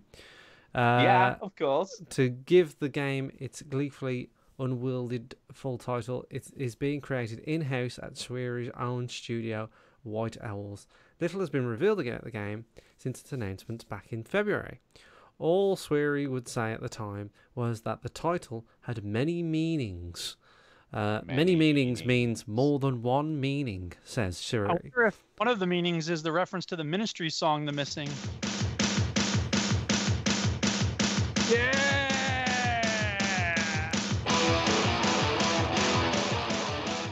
You're welcome, Ministry fans. Quote, he said, a missing person, someone who's lost or even something lost. Maybe it's your loved one. Maybe a place you belong. Unquote. And now with a handful of screenshots and an entire 2-minute trailer out in the wild, well, it's fair to say that things aren't much clearer. So I'll start playing this clip on the stream. You get done playing the game. It's all very weird for the sake of weird. I don't know whether it is. It does look kind of cool, but I have no clue what any of it. It looks beautifully animated. Looks absolutely gorgeous, but looks like Super Meat Boy crossed with Limbo. It's just the weirdest looking thing I've ever seen, but ultra violent. I mean, this poor girl in this trailer gets killed in lots of different ways, a lot of times. Looks like Limbo. It does also say it's like Limbo and Super Meat Boy crossed together because the deaths are so violent. But I don't know. It looks like some sort of really super hard side-scrolling platform puzzler. I don't know. But it looks interesting to me. I like the look of this. Mind you, I like sweary, so I guess I'm probably going to find this interesting. This looks like gore porn. It does. Oh, yeah, it's very violent. I mean, the stuff that happens to this poor girl. You know what I mean? And this girl is, you know, all bloody legs and tits.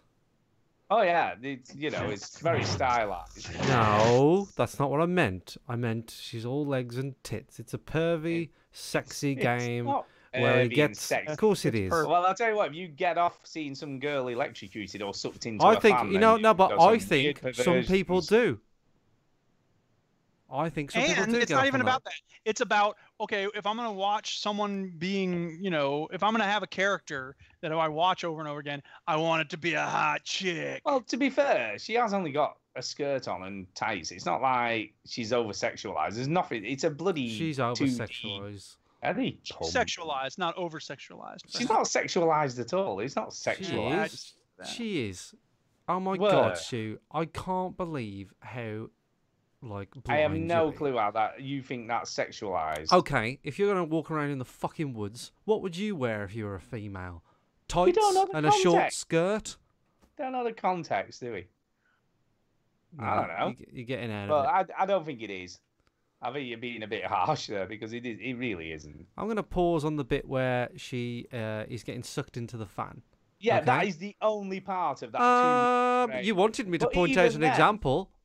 But even then, he doesn't really show anything. She's got tights on. She's got suspended things on. Very short skirt, dude. What are you very talking? Short skirt. Yeah, she's like it's like in the for those who can't see the stream, in A Christmas Story when the guy gets the lamp and it's got like the garter belt on it and the freaking nylon stocking.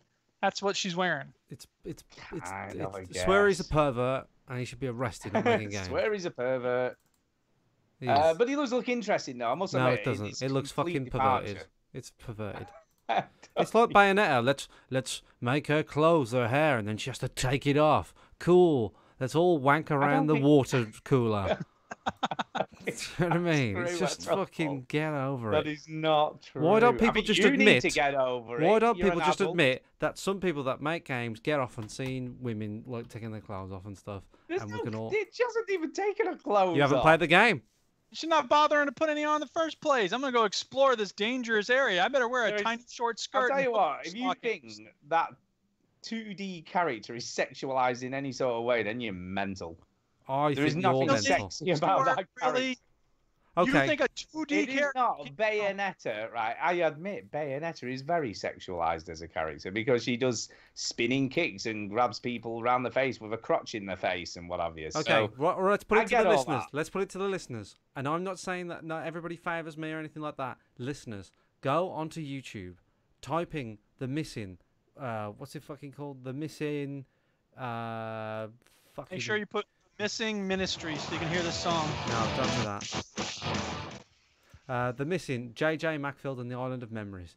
Type in that, and watch the fucking trailer, and tell me that main character is not a fucking scantily clad woman. And tell us that watching that trailer made you feel sexy. And if people honestly say, that it's that's not perverted or sexy at all, then I will. The only bit, right, I will buy you lunch.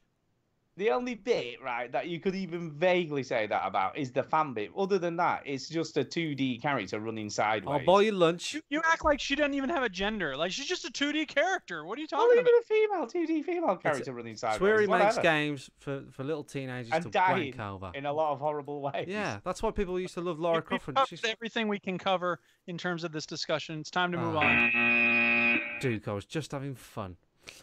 Duke. Right, anyway, DayZ is finally coming to the Xbox on August the 29th. Does anyone care anymore about this? No. So let's move on.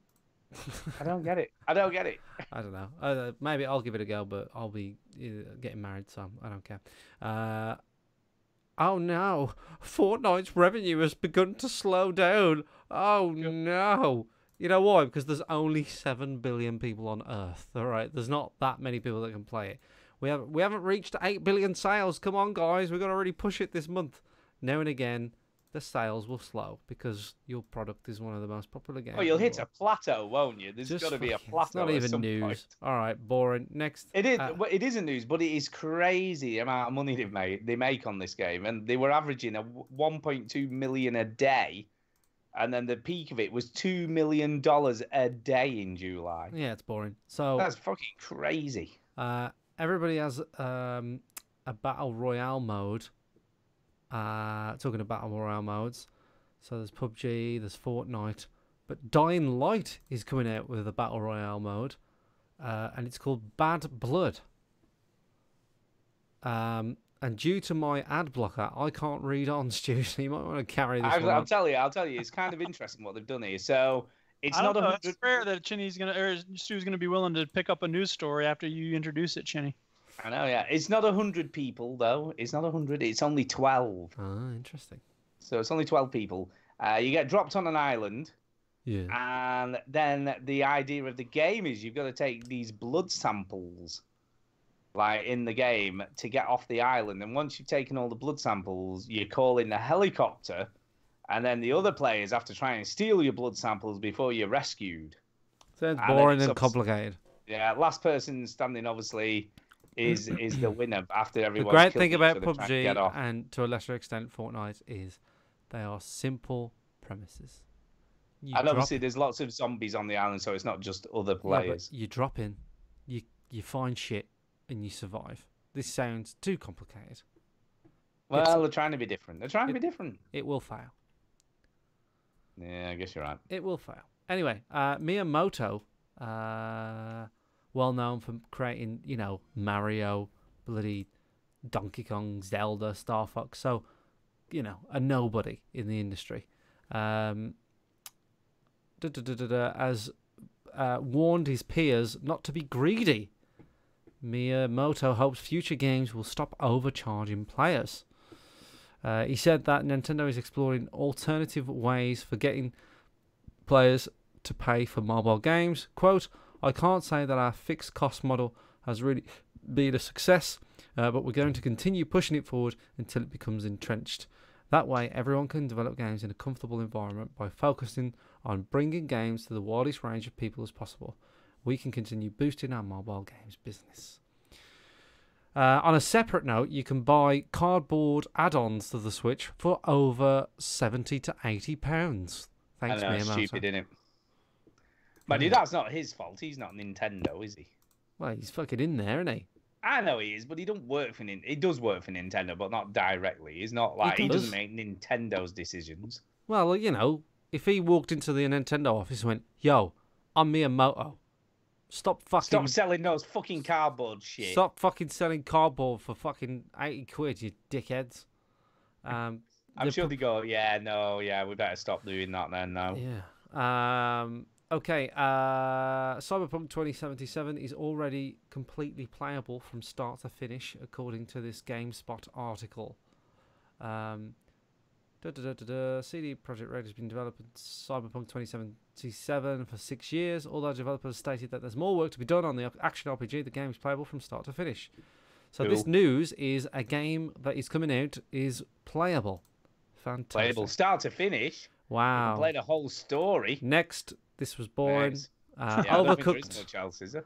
Oh yeah, there is. Overcooked 2 gets a new game plus in a free update. So if you, if you want to carry on cooking, then you can with a new game plus. I'm not sure what it adds and stuff. Makes it way more difficult. Oh, good. I look forward to that. Exactly, like it's not hard enough. Yeah, already. frantic, fast-paced co-op chef 'em up. Overcooked 2 has released its first content update, bringing new game plus mode. Has asked the players for an even greater culinary perfection. Accessible after completing the game once, it will rank every level out of 4 stars instead of 3, pushing your co-op and chaos management to their limits. I think Overcooked 2 is going to be a big game that we should play this EGX. I really do. I think people with Switches should bring them, and we should play the shit out of it. Yeah. I haven't got one of those, but I agree. I've got Overcooked 2 for the Switch, so it's all good. Wow, you're a supporter. Well, it's only a small developer.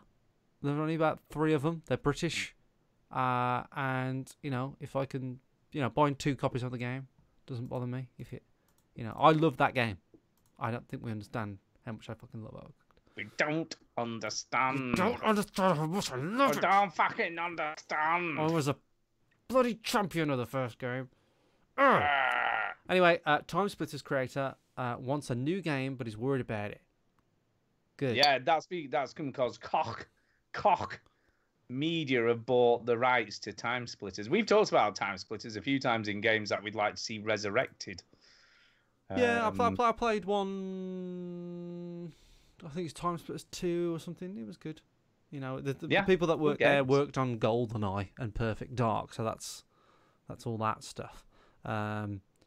It's poised for a rebirth. Series creator Dave Doak has spoken out about its first-person shooter franchise presumed comeback. In an interview with Video Gamer, Doak spoke of the problem the much-loved franchise would have upon returning. Quote, "The easy thing for people to say of a new Time Splitters game is, oh yeah, it's not as good. It's really hard to surprise somebody with that," he said. That's not to say he's not in favour. However, when I saw the IP acquisition, he explains in a separate... Oh, fuck, I'm reading the wrong thing. I was really pleased because I just didn't like the idea of there never being anything done with it, done by it.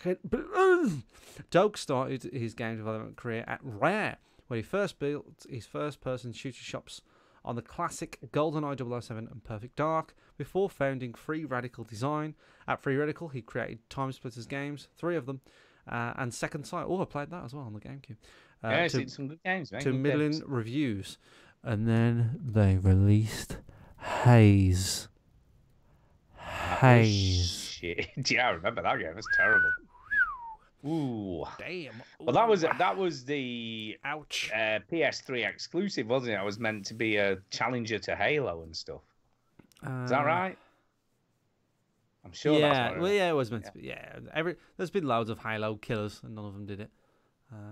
And Haze definitely didn't, because Killzone was a supposed Halo killer. Move aside, Halo. Here comes Killzone. It's just one of those things. Anyway, that's news. There you go, it's news. Right, let's do some emails.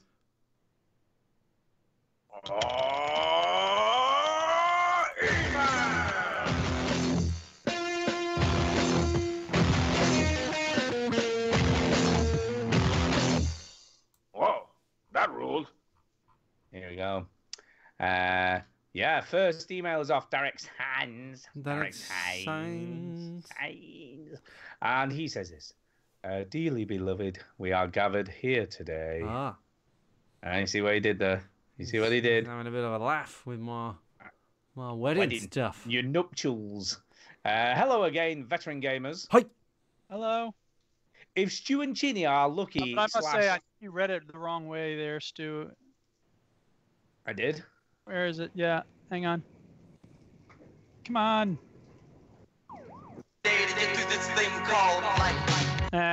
Stupid. You use rubbish. Anyway. It should start right away. It's not my fault. There's like 30 seconds of moving around before the song hits. We are gathered here today.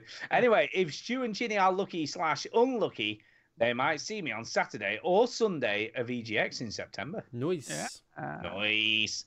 I'm staying 5 miles outside of Birmingham in West Bromwich, but I assume transport into Birmingham will not be a problem. No. I don't know. No, it should be fine, There's won't a it? tram. You can get a tram from West Bromwich. Tram. Now that the big event of 2080 is looming large in Chinny's life, no, I'm not talking about the release of Red Dead Redemption 2, although it could be. And we should measure everything on Chinny's wedding. So, Chinny, are you more excited about Red Dead Redemption 2 or getting married on Thursday? Getting married. Oh, that's a good answer. Well done. Thank you. I thought it would be fun to revisit my July 2015 email where I imagined Chinny's future marriage to the lovely Tara. The song Love and Marriage says it's an institute you can't disparage. And who am I to argue with such wisdom? Okay, here we go. This was his email. I don't even remember this. Do you remember this email? About your future wedding? No. Oh, I don't. But yeah, I apologise for not remembering. But here we go. Let's remind ourselves. It's a midsummer's day in 2000 and whatever. Duke has jetted in to perform the marriage ceremony after being ordained online as a minister the previous day. Duke's duties are threefold: to perform the ceremony, DJ the evening disco, and at the end of the evening, drive the happy couple to the airport for their honeymoon flight. He said duty. It did. Duty. Stu's duties are no less important. He has offered as a wedding present to oversee the post-wedding meal and the evening disco buffet. Unfortunately for Stu, after several Gordon Ramsay-style bust-ups with the kitchen staff, he misses the wedding and the evening disco also. However, Ginny does get to say 7 words to Stu before he and Tara are whisked away by Duke. And on hearing those 7 words, Stu has never been happier. Nice sausage rolls, Stu. Nice sausage rolls. The last thing Stu hears as Duke puts on his chauffeur's cap at the jaunty angle is, "Buckle up, boneheads. We're going for the ride of a lifetime." So there you go. Wow. I do vaguely remember it now. You remember, it seems a long time ago. When did he say 2015? Did he send that in 2015? Yeah, 2015. That's when he sent that. That was like 3 years ago. Christ almighty. To quote Mr. Spock, "Live long and prosper, Mr. and Mrs. Chin." There you go. There you go. So thank you very much for that, Derek. That's very kind of you. Okay, here we go. Thank you, Derek. We have now 4 emails, or is it 3? 3 emails off Jason Gallagher. He began with this one. "Please read this as you misread it on the show. Okay. You stinking wanker. You didn't read my email concerning your O-face. No worries. I just found it funny that you had an orgasm the moment your eyes first met Duke's. Anyway, thanks for the ammo. The picture of Duke's side was even better. Countless orgasms courtesy of Stu. He especially made the OC Pods Mark and Bongo climax. Pics are online and they are fabulous. Gaming related, I'm listening to Bioshock audio, but check it out, y'all. Not bad. Keep on wanking, Jason." Nice. So that was email number 1. Right, email number 2 was this. Misrepresentation.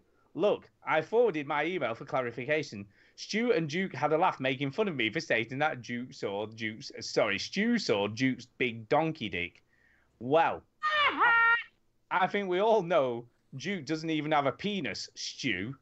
I said nothing about anyone's penis, which leads me to believe that you truly have private thoughts about Duke's genitalia. All I said was, I'm glad you finally got the chance to meet Eric's penis or not. Please read the actual email, as you both made me seem like a bigger twat than I was. Twats. Cheers, love the show. Keep on wanking, donkeys, Jason. I don't understand what's going on. Well, I'm getting to it. Laugh my ass off. Actually, in the original email, I did say Duke must be hung like a horse. Guess I am the king of twats after all. Keep on wanking, Jason. I still don't know what's going on. Well, last week, right? I don't want to know. Well, it's only a very quick explanation, but last week on the show, I said Jason, because we hadn't read his email, so it was like, I didn't read it, and I said all he was going on about was me having an orgasm because Duke was hung like a donkey. So he said, no, I didn't say that, but what he hadn't realised is in his very original email, he said he was hung like a horse, so it was close, so I didn't remember the exact animal, but I knew he'd mentioned it. So he then wanted to correct me and then realised in his final email that he actually did say it in the very beginning anyway. So I was right, and he was wrong, kind of. Anyway, there you go. So thank you, Jason, for correcting us and then uncorrecting us because you were wrong. Very good. Now you look like an even bigger twat. Well done. Right, moving on. We have got a email from Armar, who you met this week. My good friend Armar. He did. And he says this. Guys. Hey. Yeah. What's that? Did you know there are some BAMPOTs masquerading as veteran gamers? I did a Google search and the veteran gamer re-enlisted came up. What's that all about? What? There's a group called Veteran Gamers Re-enlisted? There's a podcast called The Veteran Gamer Re-enlisted. Re-enlisted. Wow. That's insane. Yeah, that's too close. I don't mind if they use our logo. I mean, I do, but... No, they're not using our logo. They don't use our logo as it goes. They got a pretty good logo. Other people do, though. I know, yeah. But they're actual veterans. No. They are. That show host Andy is a U.S. Army infantry veteran. You know more about this than I do because I haven't done any research, but I do know that. By research, I mean click the link that Armar just sent.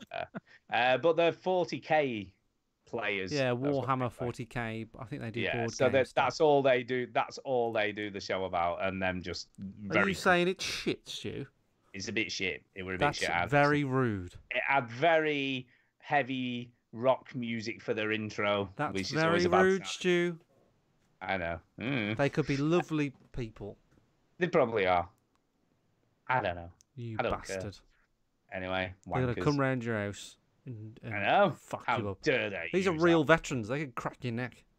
that? I know. I'm probably sure they could. Rip your dick off. These guys need to be told there is only one true original VG crew. No, they I don't. think it's right. No, they don't. We don't care. Well, that's fine. Anyways, I sure hope all you're doing well. I have some musings to share. Stu, what do you think about the new NVIDIA cards being announced? Sorry, I just yawned there. Sorry, what was that? Seems like a lot of hot air about a graphic technology that NVIDIA invented itself, which no one uses, ray tracing. It basically allows some more realistic lighting, and I have to be honest, it does look rather nice. Maybe there's a bit of jealousy creeping in. Yeah, these new cards have been announced this week. You can pre-order the 2080 now, isn't it? 2080 Ti for a whopping, I think it's about £1,100 or something like that it is.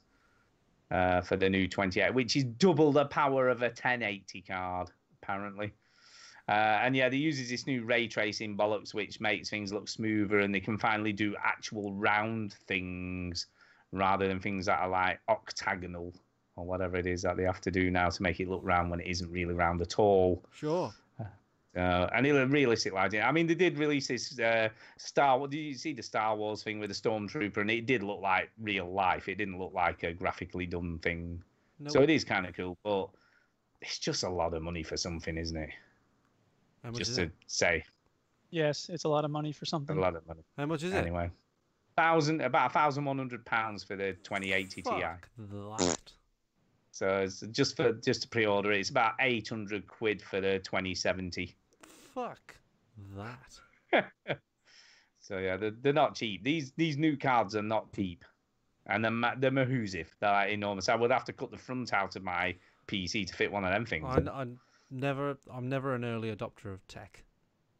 Especially not these. The only because good like thing they'll get smaller and cheaper eventually. So yeah, I was going to say the only good thing about this is that the older cards will obviously come down in price now, so they always reduce the price of the and older nobody cards. cares about bitcoins anymore. So the whole price of the graphics card go down.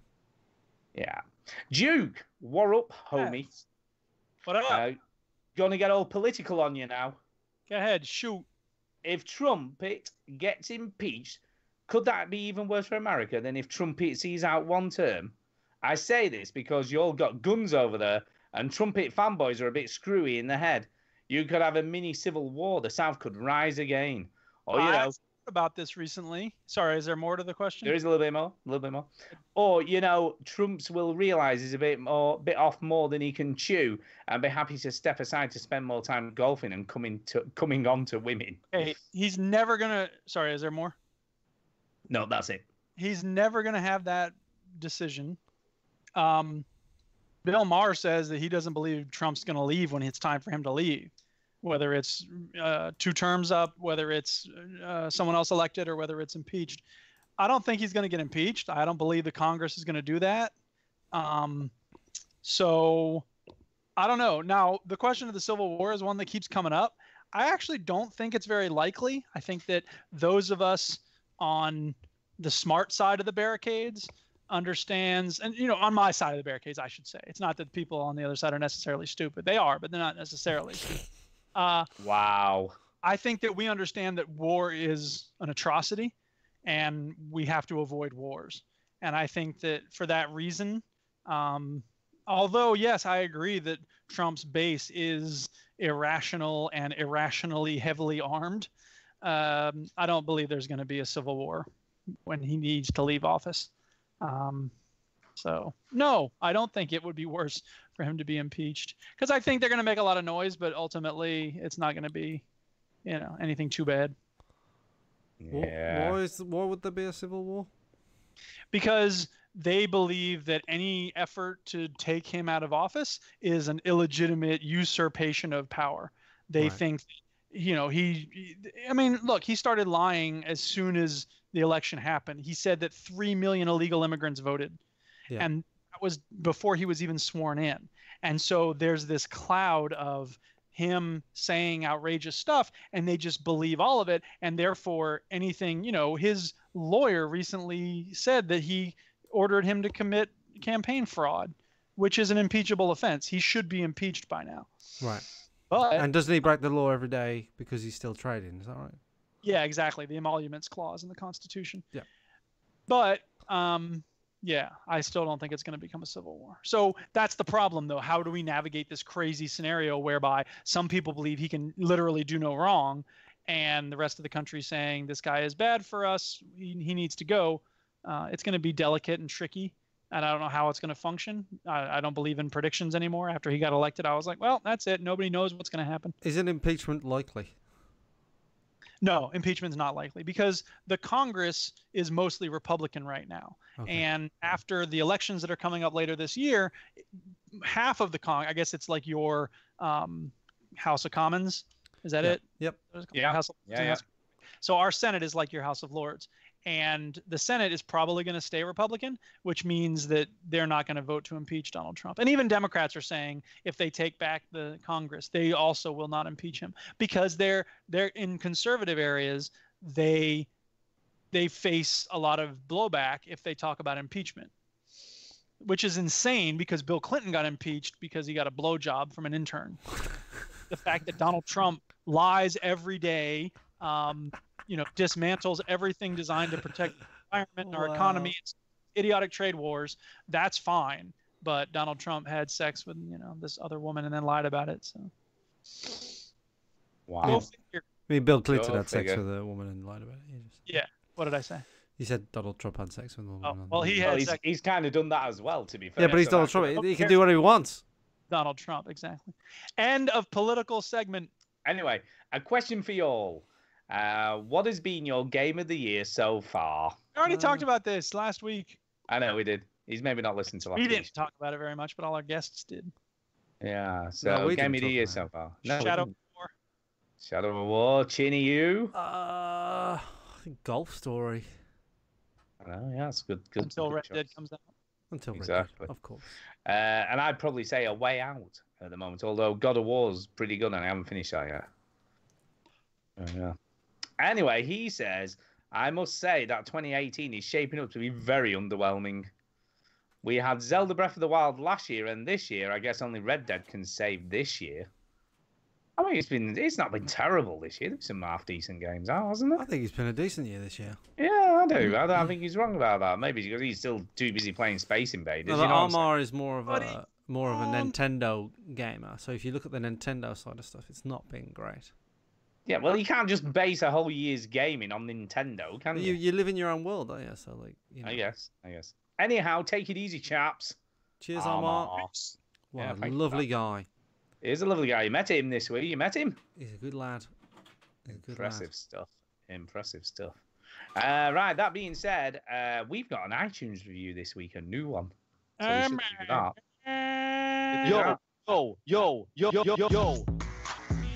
Yo, you want some iTunes reviews? You got to.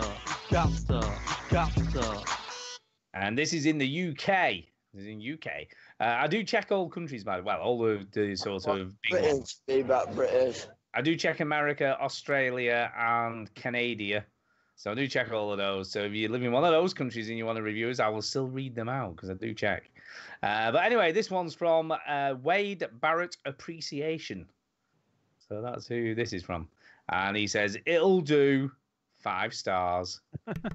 And nice. His review is this. It's just really pleasant. Okay. Is that it? Is that the whole review? That is the review. Wow. We're just really pleasant. See, if I give someone a review that was headlined, it'll do, and it's really pleasant, I don't know that I give 5 stars. I mean, I appreciate the 5 stars. Don't get me wrong, but hey, don't be trying to make him change his review. What's the matter with you? Make him change nothing. I'm just saying. Pick a better headline or be more honest. I like it. I like that. We're just really pleasant. Keep it simple. Keep it simple. Keep it simple. I like it. And that's it, really. So we've got to do some shout-outs and get the hell out of here. Oh. It's time for a shout-out. Hey! So I'm going to start first. I'm going to start right off the top going, Chinny. big week this week, man. Yeah, So it is a big week. it's going to be good.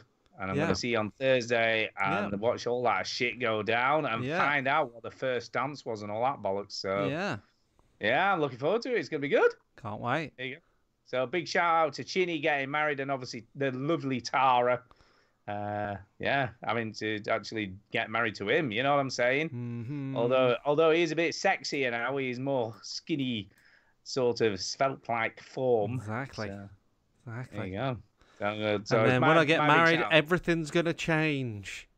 It is. You only get plastic sheets out once or twice a year if you're lucky. That's disgusting. I know it is. There you go. So that's my shout out this week is to the Chinny getting married and Tara, obviously, and all that bollocks. There you go. That's me done. Duke, over to you. Yeah, I'll shout out the Duchess because she rocks. She got me kettle corn at the farmer's market today.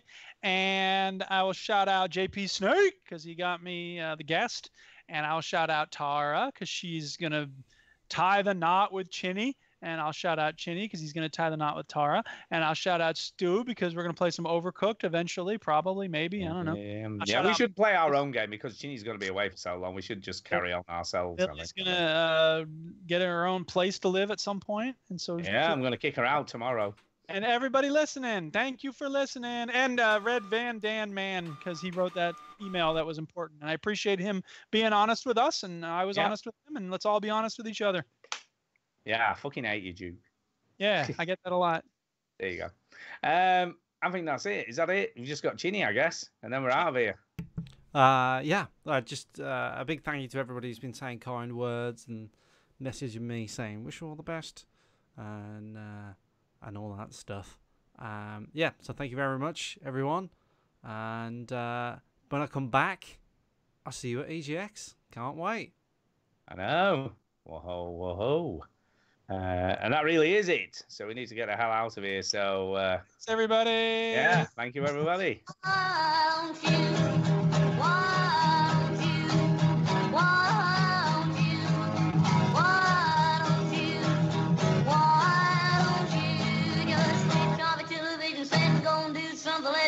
Instead, sitting at home, watch TV, hurry up, so good to me.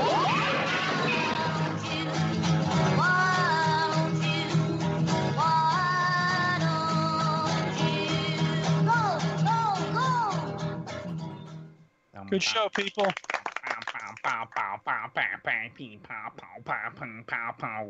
Oh, we're just doing music? Okay, then I'll put Ministry back on.